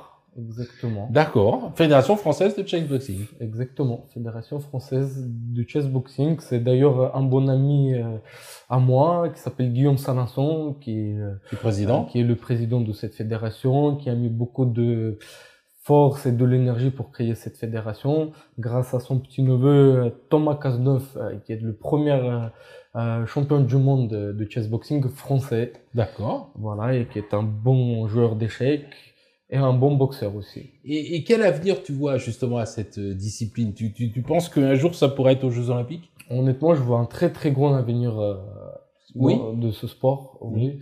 Parce que, regardez, le monde d'échecs, c'est un gros monde. Oui. Il y a beaucoup de monde. Beaucoup de monde, effectivement. Et la boxe, c'est pareil, c'est un sport qui cartonne énormément. Donc, le mélange, par la logique des choses, ça devrait aussi pouvoir faire des belles preuves. Des belles preuves. Donc, c'est depuis combien d'années en France, redis-moi, à peu près?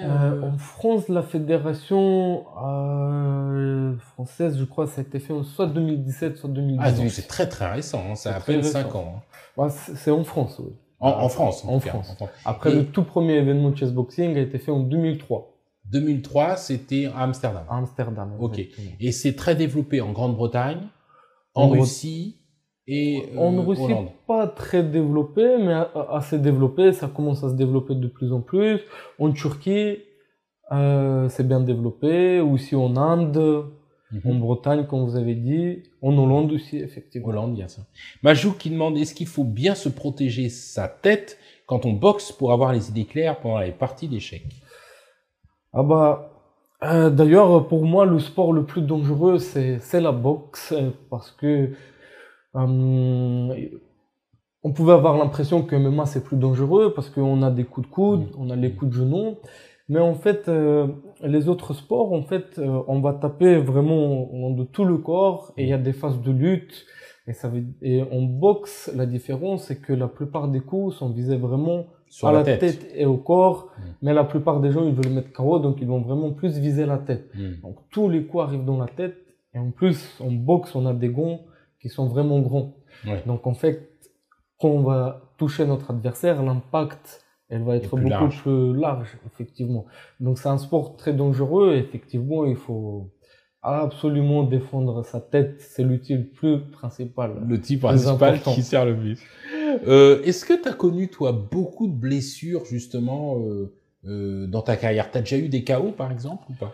J'en ai pas eu de KO, non, mais j'ai eu 2 blessures. Il y a une blessure très importante qui est liée aux névralgies. Alors comment ça s'appelle? Cervico-bronchial. Cervico-bronchial, exactement. Donc je sais pas si vous voulez en parler un petit peu plus. Ah bah tu peux. Non, c'est toi, tu peux. Qu'est-ce que la névralgie cervico-bronchiale? Peut-être pour dire, c'est un nerf qui est coincé dans le cou et c'est le nerf qui descend dans le bras qui est coincé dans le cou. Exactement. Souvent c'est un disque qui se déplace, qui coince la racine du nerf, et c'est un nerf qui va tout au long du bras, par exemple, et ça peut créer des fourmillements dans le doigt, ça crée des affaiblissements dans le bras, niveau de biceps, triceps, des fois aussi l'avant-bras. Et moi, j'ai eu cette blessure assez récemment, il y a quelques mois, il y a 6 à 8 mois à peu près, et j'ai toujours les conséquences jusqu'au présent. Je les soigne, ça commence à s'améliorer petit à petit, mais ça reste toujours... Bougis qui dit c'est hyper douloureux. C'est hyper douloureux, effectivement. C'est très très douloureux au début. Après, avec des infiltrations, avec des soins, bah, la douleur elle diminue, mais bon. Donc ça c'est les blessures vraiment importantes. Et à côté, pourtant, tu fais aussi du MMA. Ça, le MMA, donc autre sport. Différent du chessboxing, bien sûr. Ça, c'est depuis quand le MMA que tu fais? Alors, ça? MMA, ça va faire bientôt 2 ans que je pratique. Voilà. Je n'ai pas eu encore de combat. J'ai fait juste 2 compétitions. Une compétition de grappling et un combat en pancraste. D'accord. Mais je m'entraîne beaucoup, vraiment. C'est devenu ma passion et même ma profession. Et donc j'essaie de tout donner pour atteindre développer ça. Vraiment. Je voulais te montrer une photo, tiens, tu vois cette photo-là qu'on doit voir en direct. Bon, ça t'évoque quoi? Qu'est-ce que ça évoque? Des très très belles souvenirs. Il y a 3 grandes personnalités. Alors une elle est un petit peu cachée, c'est Nicolas Haute. Qui est en plein milieu là. Qui est en plein milieu, exactement. Il y a Thomas Le Bersan. Et Ramzan Djembiev, c'est les 3 personnes les plus connues. Ah, il est où Ramzan? Bah, il est juste à côté de Nicolas Haute, entre Nicolas et moi. Ah oui, voilà, oui, d'accord, oui, tout à fait. Voilà, c'est Ramzan Djembiev. Tout à droite, c'est mon meilleur ami, c'est mon frère, il s'appelle Tom. D'ailleurs, c'est lui qui m'a mis dans le monde du MMA. D'accord. Qui m'a fait rencontrer. Et à gauche, c'est un élève de Thomas Le Bersan. Voilà, pour ceux qui connaissent pas Thomas Le Bersan, un gros champion de lutte à livrer, qui était champion du monde 3 années consécutives en nogi. Nicolas Haute, un gros nutritionniste. Qui est venu ici. On l'a invité. Oui, on l'a invité l'année dernière, Nicolas Haute. Voilà, c'est une grande personnalité, vraiment très très bon nutritionniste. Et aussi, je crois, il s'occupe de l'équipe de France du MMA. Voilà. Ouais. Voilà, et Ramzan Djembiev, un gros combattant du MMA, qui a un très très grand avenir dans ce monde. Tiens, on a pas mal de monde qui arrive là. Mauvais garçon qui nous dit bonsoir. Clemsier, salut Doc, salut David. Clem BG7, bonsoir les amis. Majouk, je suis Nicolas Haute sur Instagram. Majouk, c'est Nicolas Haute? Non. Je suis Nicolas Haute. Non, je suis. Ah oui, d'accord. Je le suis sur Instagram. D'accord, ok, d'accord. Donc voilà, j'avais un doute. Ok. Mauvais garçon. Salut Nicolas Haute. Je croyais que tu étais Majouk. Oui, bon, c'est une blague après. Voilà, il a été comme moi. Il a pas compris. Donc là, tu t'entraînes, d'accord. C'est au Mamoudi Gym, c'est ça? Ça a été au Mamoudi Gym, exactement. En fait, c'est mon premier coach du sol, Thomas Le Bersan. Et j'ai vraiment des très très belles souvenirs. Il avait vraiment ma base du sol. Très bon jeu. On s'est entraîné les premiers 2 mois ensemble. Et en fait, c'est lui qui m'a invité dans cette salle à Mamoudi Gym où j'ai pu côtoyer Ramzan Djembiev. J'ai fait rencontre de Maxime François, un grand entraîneur de lutte libre. Voilà, il m'a fait rencontrer ce genre de personnalité et m'a donné beaucoup de son expérience. D'accord. Ça, c'est vraiment... Alors, il y a pas mal de monde qui arrive. Donc, justement, je vous rappelle, on est bien dans Bienvenue chez le Doc. On est en train de parler de sport, d'actualité, santé, s'il vous plaît. Et là, je suis avec David Goldin, voilà, qui est là, qui est joueur de chessboxing, combattant de chessboxing, s'il vous plaît, qui est également combattant de MMA. On est là ensemble, on est en train de parler. Et là, tout à l'heure, il doit me défier. Bon, j'avoue que le défi est un peu inégal parce que c'est sûr, c'est vraiment sur son terrain. Mais voilà. Et on parlait là de MMA. C'est quoi les disciplines de MMA que tu préfères? Tu préfères le sol? Tu préfères la côté lutte? Côté striking? Alors le MMA, côté du sport de combat, j'ai commencé directement par le MMA. Et donc, C'est le premier sport de combat que tu as fait, MMA. Ou la boxe un peu avant. Tout premier, j'ai fait du karaté. D'accord. Voilà, je fais du karaté pendant un certain temps, mais c'était vraiment quand j'étais très très jeune. Donc après, il y a eu une longue pause avant que je reprenne les entraînements, que je revienne dans les sports de combat. Donc quand j'ai commencé chessboxing, j'ai commencé à faire la boxe, mais c'était vraiment quelques cours, j'ai pris quelques cours. Puis après, ça s'est arrêté avec le Covid. Et puis après le Covid, je me suis inscrit en MMA et je commençais à s'entraîner sérieusement, vraiment en MMA directement. Et vu que je commençais par le MMA, ça a été, j'ai pas de vraiment préférence, j'ai pas de point fort ni en striking ni au sol. C'est vraiment entre les deux. Et mon point fort en MMA, c'est mon cardio. D'accord. Et la manière... grosse endurance, gros cardio. Exactement, grosse endurance. J'ai pu durer très longtemps pendant un combat. Et du coup, pour profiter de ce point fort-là, il y a une technique, on va dire, en MMA, ce qu'on appelle le shootboxing. D'accord. Le shootboxing, ça consiste en fait à boxer avec ton adversaire, de le ramener au sol et ne pas forcément rentrer dans la phase du grappling, mais plutôt de frapper, garder la position, de ressortir, de frapper, de revenir au sol, remonter. Et en fait, le changement des niveaux, de rester debout, puis repartir au sol, repartir en lutte, ça demande énormément de cardio et de conditions physiques. Et donc, j'essaie on se rend pas compte, mais changer de niveau, d'aller chercher l'adversaire, de l'emmener au sol, et puis on se redresse et retourner au sol, c'est très très usant sur le plan. Exactement. Et d'ailleurs, un striker, par exemple, un bon kickboxer qui a un énorme cardio, un cardio vraiment très très fort, quand il découvre le MMA, il se rend compte qu'en fait, c'est pas du tout le même cardio qu'on a en MMA. Parce que en fait, il y a les phases de lutte, et la phase de lutte, ça demande pas d'être à l'aise, léger, de sauter un petit peu, mais ça demande vraiment de se congestionner. C'est le rapport pure force entre toi et ton adversaire. Qui est là. Tiens, alors ça s'emballe sur le chat, sur ton t-shirt. Il est beau ton t-shirt, dit Mauvais Garçon 10. J'aime bien aussi, dit Clemsier. Voilà. Et Clemsier dit, il a de beaux poils. Non mais c'est pas possible. On a le chat qui est amoureux. S'il vous plaît, le chat est amoureux. Je suis un joueur d'échecs, dit Mauvais Garçon, mais j'utilise jamais mes cavaliers, alors qu'apparemment c'est hyper important. Les cavaliers, c'est très important, plutôt dans des positions fermées. Parce qu'en fait, le cavalier vaut 3 points comme le fou, donc c'est des pièces égaux, on va dire. Mais les fous, ils vont être plutôt plus forts dans des positions ouvertes, parce qu'en fait, on sait que ça se déplace sur la diagonale, il peut aller à longue portée.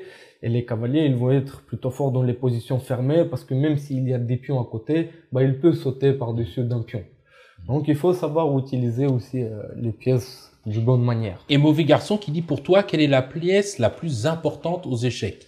Alors, tu as peut-être donné la solution tout à l'heure. Enfin, je sais pas. Exactement. Ce que j'ai dit tout à l'heure, au début de l'émission, c'est ma pièce préférée, c'est le pion. J'aime beaucoup cette pièce et je la donne assez souvent. En fait, vu que je suis un joueur assez agressif, attaquant, j'aime bien les gombis. Donc, au début de la partie, je vais sacrifier 1 voire 2 pions pour obtenir des positions assez ouvertes pour pouvoir attaquer mon adversaire. Créer du mouvement. Créer du mouvement, ouvrir des lignes d'attaque, tout simplement. Alors donc, bon, Mauvais Garçon dit des pions, il y en a dans les collèges et les lycées. Bon, voilà, évidemment. Donc, ensuite, Clemsier qui dit c'est dommage parce que c'est hyper important. Alors, je sais pas à quoi tu fais référence, Clemsier. Mais bon, les pions, il y en a dans les collèges et les lycées, d'accord, ok.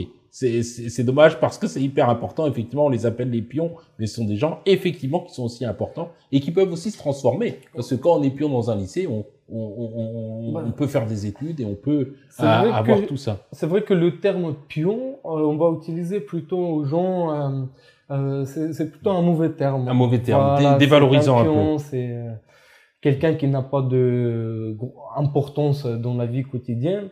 Mais c'est assez trompeuse parce que même les surveillants aux écoles, bah, ils jouent un rôle très important. Parce que c'est des gens avec qui, pendant la récréation, tu peux venir en discuter de tes problèmes. C'est des gens qui font attention à la sécurité et le bon déroulement des récréations pour pas que ça dégénère. Il y a des bagarres, par exemple. C'est souvent aux écoles et c'est les surveillants qui vont intervenir. Donc, contrairement à ce qu'on, donc leur nom indique, ce sont des gens très très importants. Clem Bogos, je pense, hein, Bogosset, le cardio qu'il faut, c'est énorme. J'ai un ami qui en fait du MMA et il est en super forme, voilà, effectivement. Et Clem Bogos qui dit bravo pour ses paroles. Donc, il vient de t'entendre parler des pions et qui dit justement bravo là-dessus, effectivement. J'ai un ami pion, mais surveillant, pas pion d'échecs. Donc, on voit que tu fais beaucoup de choses, David. Hein. Entraînement, chessboxing, etc. Comment tu arrives à te placer tout ça dans une journée? C'est quoi une journée dans la peau de David Goldin? Eh ben, c'est très simple. Franchement, c'est très simple. Avant, j'ai travaillé, mais une fois que j'ai travaillé au chantier d'ailleurs en tant que plombier. Une fois que j'ai décidé de vraiment me mettre dans le sport professionnel, j'étais obligé de laisser mon travail dont je pratiquais tout le temps. Et donc je me suis mis à temps complet dans le sport. Ça veut dire dès que je me lève le matin, c'est un entraînement. On pense, oui. Exactement, le matin, c'est un entraînement de 9 à 10 heures. Ça peut être condition physique dans une salle de fitness, ça peut être juste trottiner, courir un petit peu pour pour s'alléger un petit peu le corps et pour pouvoir s'entraîner correctement par la suite. Puis ça va être un entraînement vers le midi ou au début de l'après-midi et puis un autre entraînement le soir.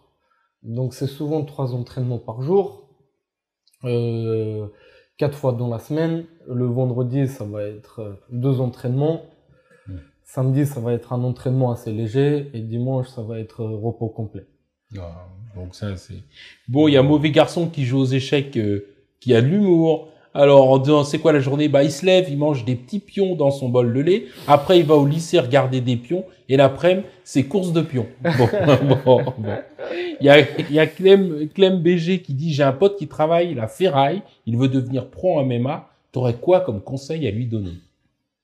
En fait, c'est comme dans tout. Dans tous les domaines, si on a envie de devenir quelque chose, ben en fait, il faut tout simplement persévérer dans ce domaine, il faut tout donner et être sûr de soi-même. Si quelqu'un a réussi, toi ou ton ami, il pourra réussir aussi. Voilà. Bon, donc la persévérance, ça c'est l'élément qui est absolument essentiel. Exactement. Alors, il y a une deuxième partie dans l'émission qui s'appelle le défi du doc. Le défi du doc, c'est l'invité qui fait un défi au doc, donc à moi. Et donc, j'ai l'impression que l'échiquier qui est là va servir à ça en partie. Exactement. Donc, alors, qu'est-ce qu'il faut qu'on fasse? Dis-moi tout. Alors, j'ai 2 défis. Ouais. Je vous laisse choisir si vous voulez. Alors, ça sera soit des exercices. Ouais. Soit on va faire une partie d'échecs. D'accord. Avec la pendule. D'accord.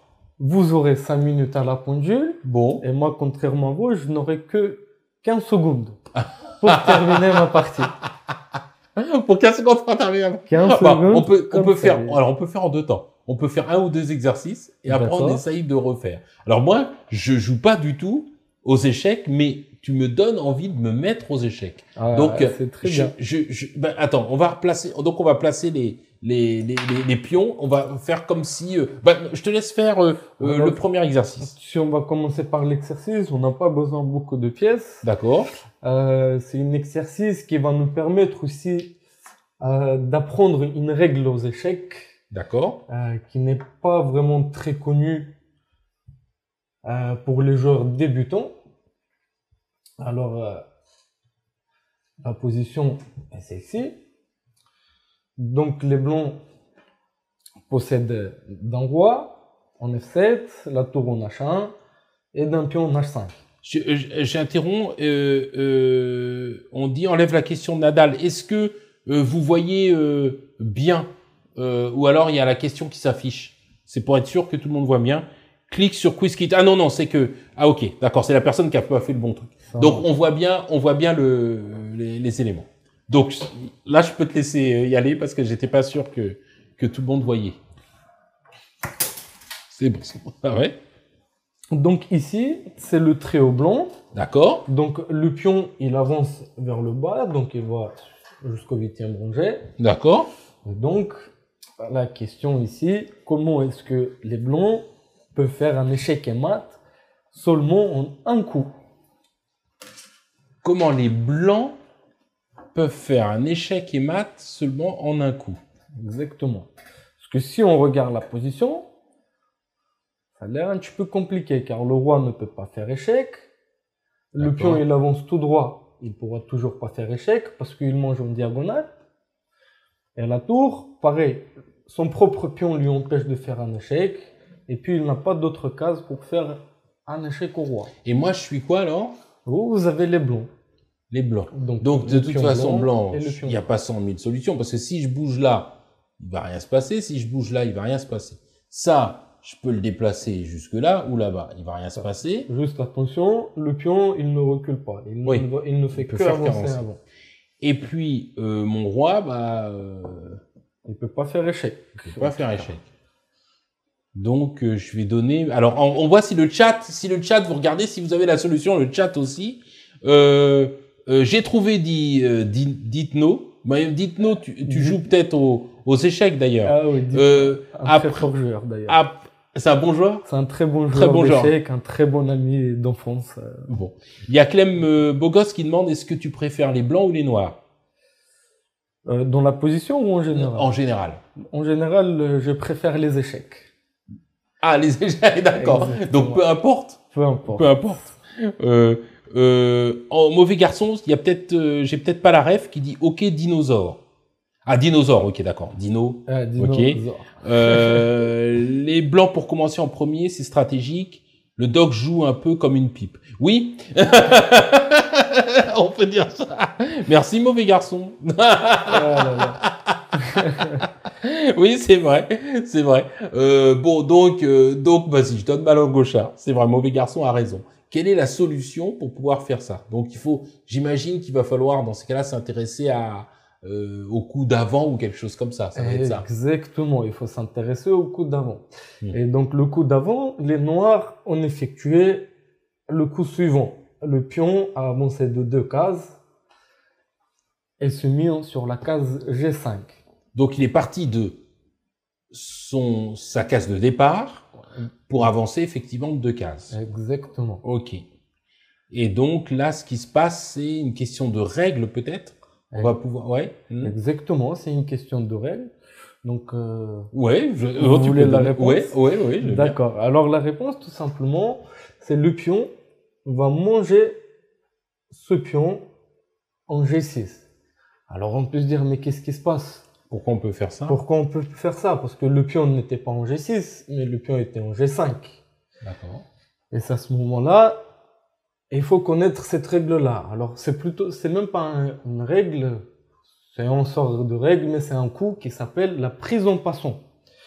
D'accord? Qu'est-ce qu'elle veut dire, la prise en passant? Tout simplement, il y a une règle, donc le pion, effectivement, il va manger en diagonale. Mais, il y a une règle qui dit que si le pion, il a avancé de 2 cases, c'est le seul moment où il peut avancer quand le pion était sur la case de départ. Il avance de 2 cases et il passe par une case qui était en prise. Tout premier coup, les blancs ont le droit de faire cette prise en passant et de manger le pion. C'est une règle qui marche uniquement pour la première prise. Exactement. Quand on est avancé de 2 coups. Ça veut dire, si les noirs ont joué par exemple pion G5, les blancs ont joué tour D1 et les noirs ont répondu dame G3, à ce moment-là, on ne peut plus manger. C'est plus possible. Uniquement au premier coup. Et en plus, la position est assez belle parce que les noirs jouent G5, les blancs répondent H prend G6, et ce n'est pas un échec et mat. Ce terme-là n'existe pas, mais j'aime bien l'utiliser. C'est un double échec et mat. Parce qu'on pourrait dire que la dame, elle peut manger le pion, Mais la dame ne peut pas manger le pion, car le roi est toujours en échec par la tour. Et aussi, la dame ne peut toujours pas manger à la tour pour relever l'échec, car il y a le pion qui met toujours échec au roi. Donc voilà la première solution. Bon, donc là, qu'est-ce qu'il avait? Il y avait Dithno qui l'avait, et sinon, c'est tout, hein. Il y a que Dithno qui avait cet élément-là. Oui, bon, oui. donc ça, première chose, règle que peut-être tout le monde n'a pas, en tout cas, règle qu'il fallait, voilà, la Surtout prison en passant. La prison La prise en passant. en passant. D'accord, Voilà. très bien. Alors, d'accord, donc allez, une deuxième petite astuce alors. Allez, une deuxième petite position. Alors, cette fois-ci, c'est les noirs qui vont mater. Donc, mettons une position comme ça. Donc, là, les noirs ont 2 tours de plus. Donc, c'est forcément une position gagnante très facilement. Mais pareil, la consigne ici, c'est échec et mat en un coup. Alors, on voit bien que si les noirs vont retirer le roi, ça fait échec et mat au roi. Parce que on fait échec avec la tour, qui est sur la 8e rangée, et la 7e rangée est coupée par l'autre tour. Donc, le roi ne peut pas monter, ni aller à côté. Alors, la question, où est-ce qu'on va poser notre roi? Comment est-ce qu'on va mater? En un seul coup. Là, alors, on voit bien qu'il y a ces deux lignes-là, une des solutions, ça serait que il y ait un lien direct entre la tour et qu'il n'y ait pas le roi entre les deux, finalement. Exactement.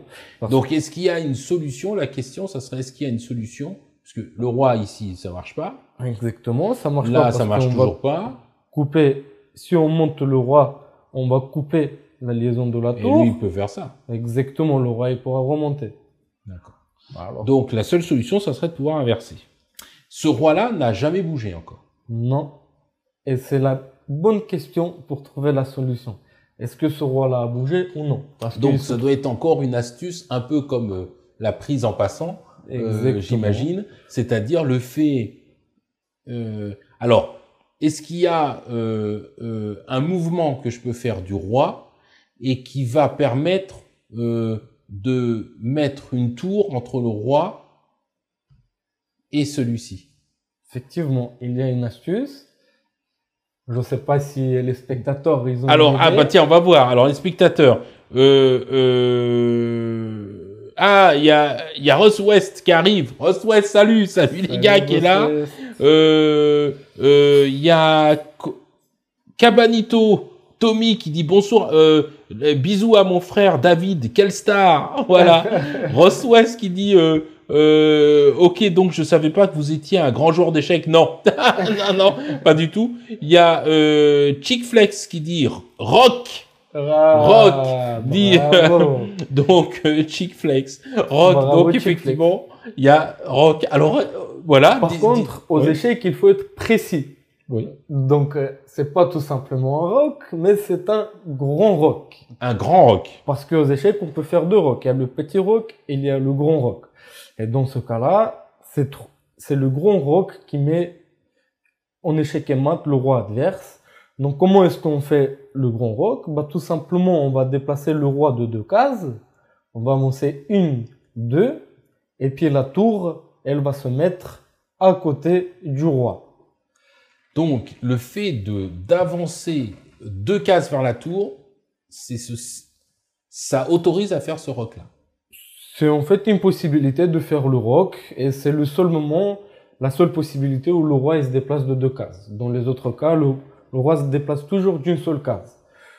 Mais la question, ce n'était pas que si le roi a bougé, il y a aussi la deuxième question, est-ce que la tour a bougé? Parce qu'en fait, dans le règle d'échec, il est interdit de roquer si une des 2 pièces a déjà bougé une seule fois dans la partie. Donc, si ce tour-là a déjà bougé une fois on n'a plus et le il est droit. revenu, on n'a plus le droit de faire le rock. Ok. Pareil pour le roi. S'il a bougé et il s'est remis sur sa case de départ, Ça marche plus. ça ne marche plus le rock. Donc, ces deux éléments que tu nous as montrés là ne marchent que si les pièces sont ont jamais bougé. Exactement. C'est marrant parce que quand tu dis grand rock et petit rock, c'est deux villages où j'allais quand j'étais tout petit. Voilà, donc voilà. Très Donc bien. ça serait ça. Et là effectivement, on a les tours qui coupent des deux côtés. Donc là effectivement le roi est échec. Voilà, et pour les spectateurs, si quelqu'un s'intéresse aux échecs, le petit roc, il se fait de la même manière. Donc le petit roc, c'est le côté où il y a deux cases entre le roi et la tour. Et le grand roc, c'est du côté où il y a trois cases entre le roi et la tour. Et les deux rocs se font exactement de la même manière. Le roi va se déplacer de deux cases, donc une et deux. Et la tour se met juste à côté le roi. Et très important, le roc commence toujours avec le roi. On ne peut pas toucher la tour et faire le roc. Si votre adversaire touche la tour pour roquer, vous pouvez appeler l'arbitre et lui dire l'adversaire a touché la tour et il sera obligé de jouer sa tour et il n'aura pas la possibilité de roquer. On est d'accord parce qu'il a joué un coup ou simplement le fait d'avoir mis la main dessus? Simplement mettre la main sur la pièce, ça veut dire pièce touchée, pièce jouée. Donc il est obligé de jouer avec la pièce. Ah, même s'il la déplace pas? Même s'il la déplace pas, juste touché, vous êtes obligé de déplacer. Si vous voulez de mettre, par exemple, la tour, elle est entre les deux cases et vous voulez mettre sur la banc, il faut employer le terme jadoub et remettre la pièce sur plat. D'accord. Voilà. Et le roc commence par le roi, non pas par la tour. Et si je touche une pièce et que je la bouge pas? Vous êtes obligé de jouer. Ah oui. Effectivement. Cette pièce. On est obligé de jouer cette pièce. Exactement. Par contre, des fois, ça nous arrive que, par exemple, on a une position dans ce genre. Donc, même si je touche la tour, la tour, elle n'a pas de case. Donc, mon adversaire ne peut pas me demander de jouer la pièce. Mais, dans le monde d'échecs, on va souvent dire j'adoube quand même, par le respect envers notre adversaire. Alors, donc, plein de questions. Doc, t'as les crampés. Alors, moi, j'ai un grand frère, Marty, et je suis le petit frère, Rust West, dit. Rust West King. Qui est ton joueur préféré d'échecs? Demande Clem, beau gosse. Moi, je suis Rust West qui dit, moi, je suis pion dans un lycée. Bon, décidément, vraiment, on a ça. Le doc qui essaye de truquer la partie. Non, pas du tout. Moi, c'est Mbappé pour son échec en Coupe du Monde. Voilà. As-tu déjà joué contre un... Ah, Reçois qui dit, est-ce que tu as déjà joué contre un tricheur, à part le doc? Oh, je suis pas tricheur, pourquoi Contre un tricheur en ligne, effectivement, j'ai déjà joué contre des tricheurs. En tournoi officiel, je pense que ça m'est jamais arrivé. En tout cas, je n'ai pas eu la sensation de jouer contre un tricheur. Et par rapport à mon joueur préféré d'échecs, c'est effectivement Bobby Fischer. Bobby Fischer, il faut se renseigner, c'est une grande personne avec une grande vie et vraiment un très très grand joueur d'échecs. Il y a Soubenité Tommy qui dit, David, qui aimerais-tu affronter au chess boxing? Ah, très très bonne question. Alors je sais pas si par chance cette personne-là verra cette émission. J'espère que vous-même vous pouvez lui passer cette message. La personne dont je voudrais affronter au chess boxing, c'est Thomas Cazeneuve. Et d'ailleurs, je devrais le rencontrer un jour. C'était un événement qui était organisé à Sète, un événement de chess boxing. Mais malheureusement, à ce qui paraît, voilà, Thomas Cazeneuve est tombé malade. Il a eu le Covid à ce moment-là.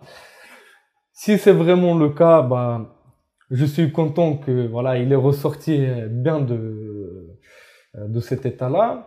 Mais en tout cas, moi personnellement, je ne le crois pas. Voilà, je pense qu'il a essayé d'esquiver ce combat et j'aimerais vraiment avec tout mon cœur d'affronter ce gars-là. Clembo, voici l'annonce, Clembo Goss qui dit, oh là là, l'annonce clippée, Ah clippée, là là là. absolument, l'annonce est absolument lancée, effectivement, Bernard Cazeneuve, et on l'attend, on vous attend, Bernard Cazeneuve, on t'attend pour pouvoir faire le chess boxing, on pourra même le faire dans Bienvenue chez le Doc, hein. Thomas Cazeneuve. Thomas Cazeneuve, on pourra même le faire Voilà. dans le chess, ici dans Bienvenue chez le Doc, parce que on a une salle pour pouvoir faire de la boxe et on peut ici faire absolument le chess sans aucun voilà. Oh le clash dit Ross West, évidemment, ça va faire le tour de mon lycée. Bon, Je même plus. l'espère. En tout cas, Hein? moi, j'attends Thomas. Sans Voilà. aucun. David va le détruire, dit Ross West, voilà. Alors on pose la question, David, aimerais-tu affronter Sardoche Ah oui. pour un tournoi de chess boxing? Il Ah. fait du chess boxing, Sardoche? Il fait du chess boxing. Il a fait un événement là très récemment, il y a 2 semaines, je crois. Il y avait D'accord. un événement pareil à 7, un très grand événement qui s'est déroulé très très bien. Il a fait un très beau combat. Et effectivement, j'aimerais affronter tout le monde. Donc normalement, il y aura un événement en septembre ou en octobre.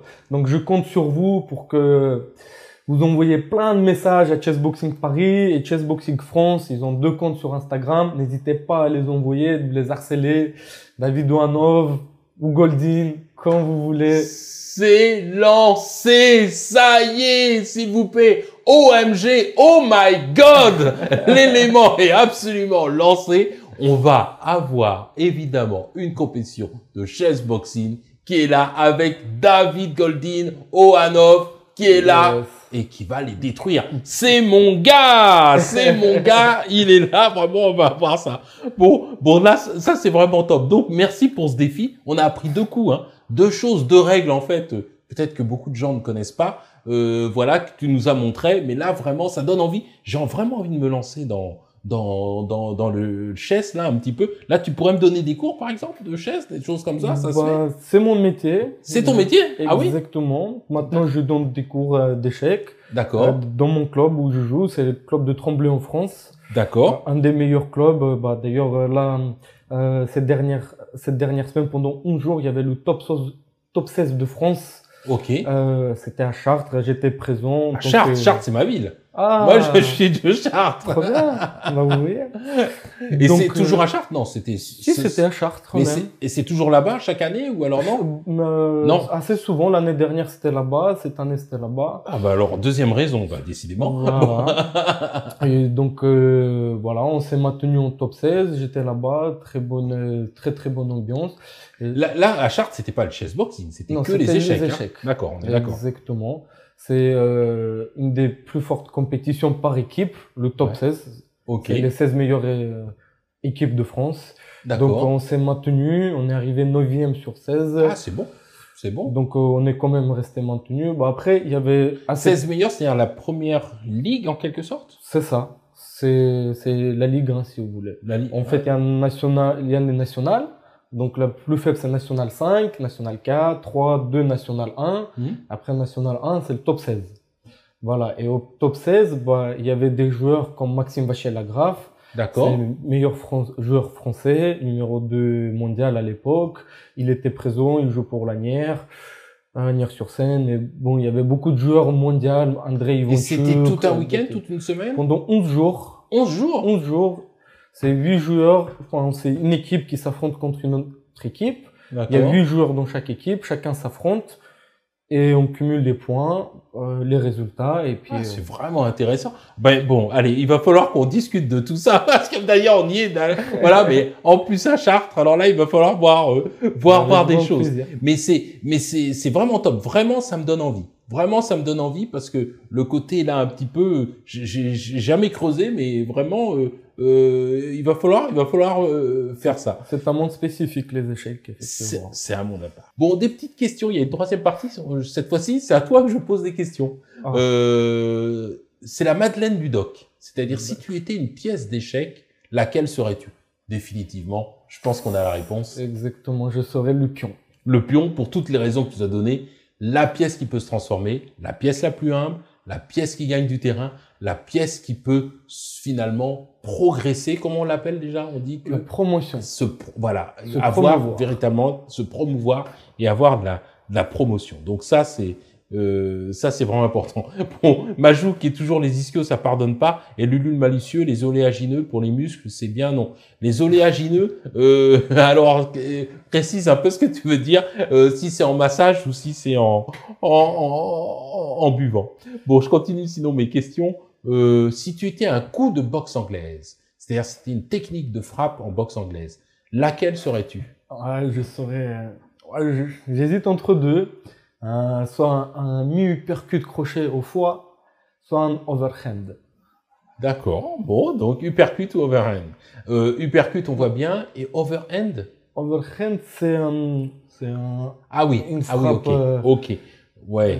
En fait, ça va Au-dessus. être. Voilà, c'est au-dessus. Vraiment, quand ton adversaire il va envoyer un jab, par exemple, Ouais. on va vraiment venir chercher, passer par-dessus de sa main et de le contrer. Bon, moi j'appelle ça la patate de foie. Hein. Ah, Voilà, c'est le machin, mais bon, ok, d'accord. Si tu étais combattant si tu étais un autre combattant de MMA professionnel, lequel serais-tu? une question très difficile.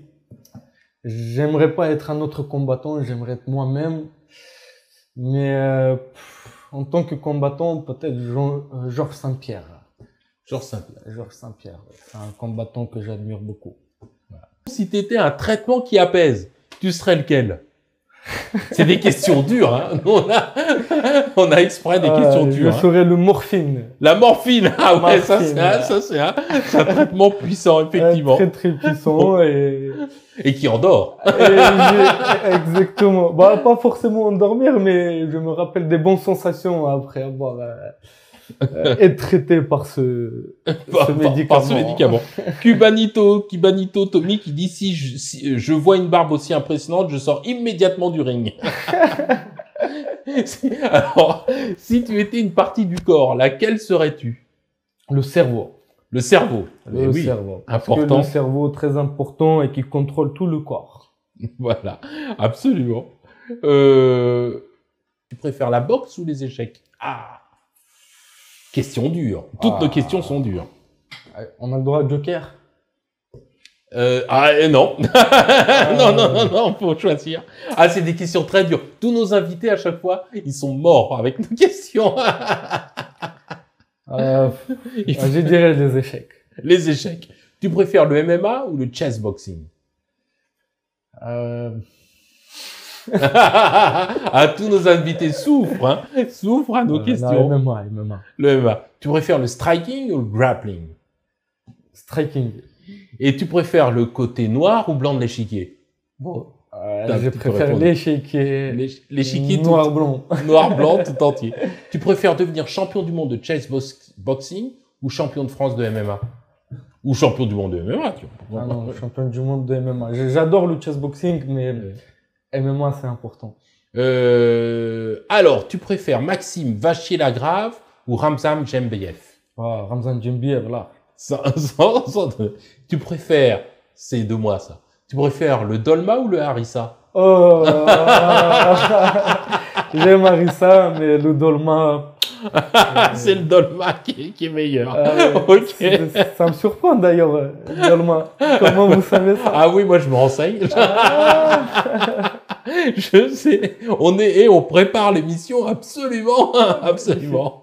Bon donc ça c'est top, c'est top. Je mets la harissa dans mon camembert, ouais, mais c'est le harissa, c'est pas la harissa, c'est pas tout à fait pareil.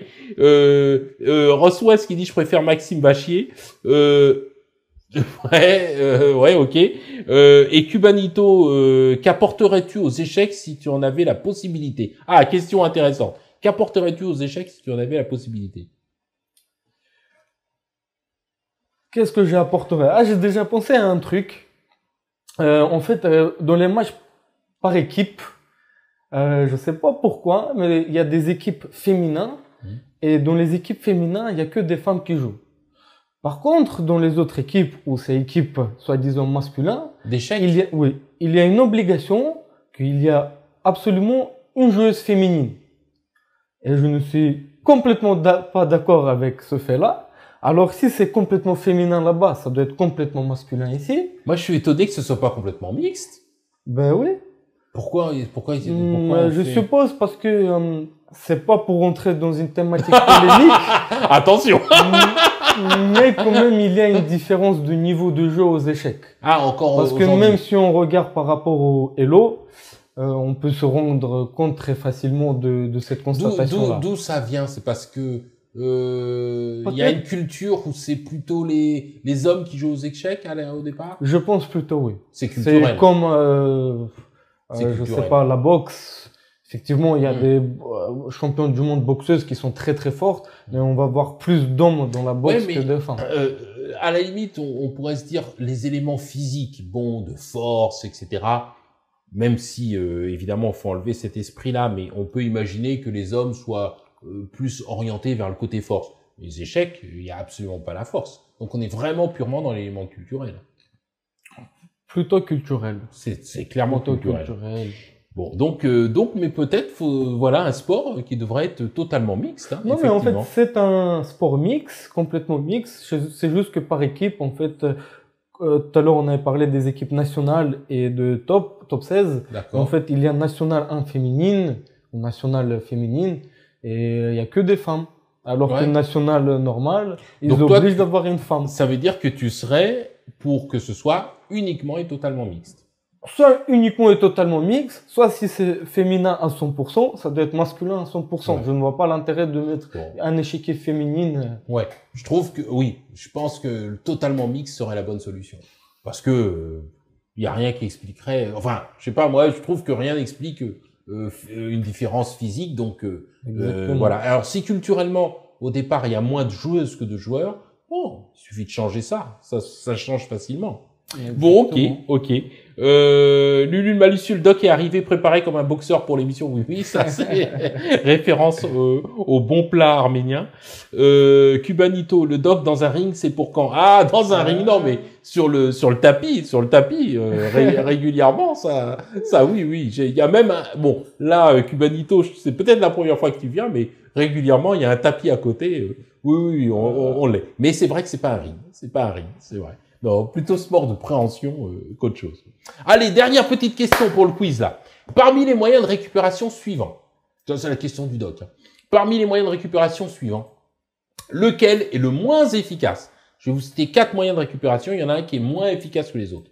Le sommeil, l'alimentation, l'hydratation ou la ventouse thérapie. Quel est le moins efficace entre ces 4? Le sommeil, l'alimentation, l'hydratation ou la ventouse thérapie. Voilà, quel est le Ross West qui dit le doc il préfère manger un bon mafé. Ah, c'est vrai que j'aime bien le mafé. Oui, le mafé, ça c'est un de mes plats, un de mes plats préférés. Voilà. Alors, mais on fait du sol quand même aussi. Hein. Allez, parmi les moyens de récupération, c'est quoi le mieux? Tout le monde peut jouer. Je vous rappelle qu'il y a moyen de gagner un petit livre. Hein. Le sport, je me lance. Donc n'hésitez pas, jouez surtout. Et on regarde, alors, bon. Ça m'a l'air assez logique. Voilà, la ventouse thérapie, ouais. hein, absolument, qui est très à la mode, mais qui a beaucoup moins, en tout cas, d'efficacité que le sommeil, l'alimentation, l'hydratation, qui sont quand même les piliers pour pouvoir récupérer, du sport. Voilà, ça, c'est vraiment important. Doc, alors, très bonne émission, merci à David et au Doc. Ah bah merci, Cubanito. Merci Lulu le à malicieux, le Doc, il place des grands bras tête à Tommy Pepito Striking. Voilà. Dites-nous, il doit nous laisser. Bon bah ok, bon live, à bientôt. Ok Dinos, le Doc, ça fait 1 an que tu dois nous inviter à manger un mafé, j'attends toujours. Ah on va faire le mafé, etc. Il y a trop de bonne ambiance, j'aime trop, dit Ross West. Ouais, c'est vrai qu'on a une belle ambiance dans là et le live, hein, particulièrement, il est chaud ce soir, hein, il est particulièrement chaud. Hein. Alors ça c'est vrai. De l'ambiance. Bon. Alors on va regarder qu'est-ce qui a pu bien gagner. On va regarder, je vais vous transmettre la vidéo. Et là, on a le numéro 1, Frozigule. Frozigule, félicitations.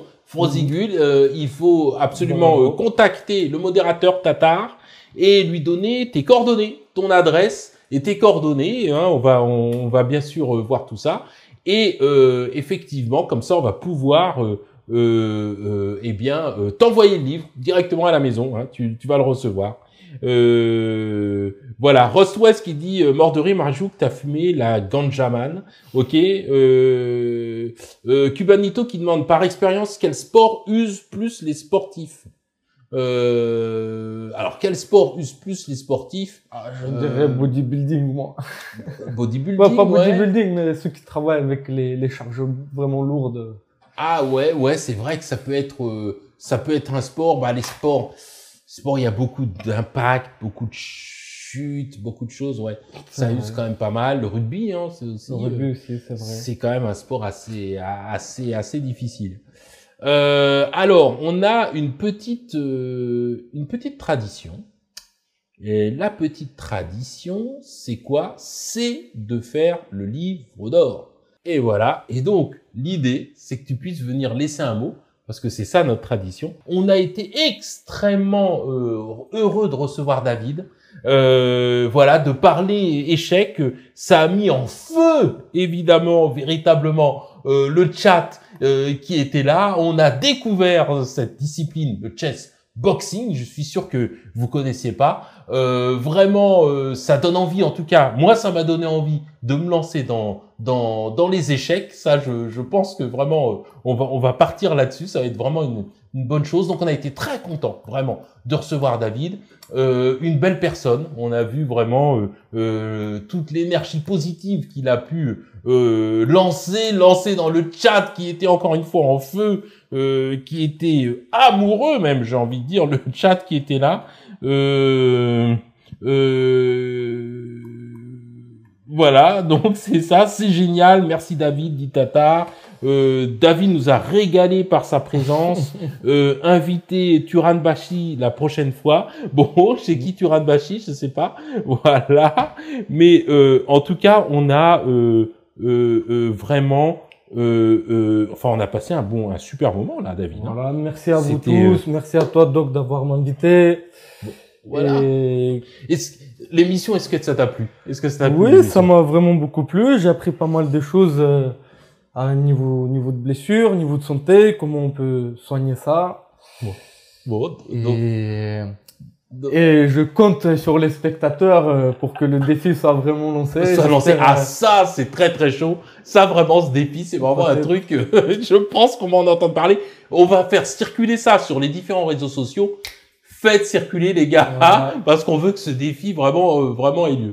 Alors, je compte du coup sur vous. Hein. Voilà, à fond sur ça. Voilà, tout le monde là. On te souhaite le meilleur, David. Invitez Tom Burritos la prochaine fois. Merci à tous pour le stream, etc. Moi, je voulais remercier toute l'équipe. Hein. Rita et Pierre à la technique. Pierre qui a fait le petit message. Rita qui est à la technique, qui est derrière les caméras. Nino et Céline dans la préparation de l'émission, qui sont vraiment importants pour préparer tout ça. César et Claudia à la com, ça c'est vraiment important. Et puis notre partenaire, on a une partenaire IRP Auto vraiment qui nous permet de faire cette émission. La semaine prochaine, on va recevoir Jonathan Barbézieux, dit Big John. Big John qui est lutteur et il est acteur et il est physionomiste, c'est-à-dire c'est ceux qu'on dit qui sont à l'entrée, officiel au Festival de Cannes. Voilà, et il nous fait le plaisir de venir. Ça va être aussi une belle émission. Enfin, ça va être très dur pour obtenir pour qu'elle soit aussi bien que celle-ci. Mais enfin bon, on va compter sur Big John quand même. Voilà, d'ici là, en tout cas, on l'a dit, on se retrouve sur les réseaux sociaux, YouTube, Instagram, Facebook, TikTok, Twitch. On est partout. On va envoyer ça. On compte sur vous pour retranscrire tout ça. On vous embrasse. Merci. Franchement, merci David, c'était top. C'était vraiment bien. À très, très vite. On vous embrasse et on vous dit à la semaine prochaine. Ciao, ciao. Ciao, ciao.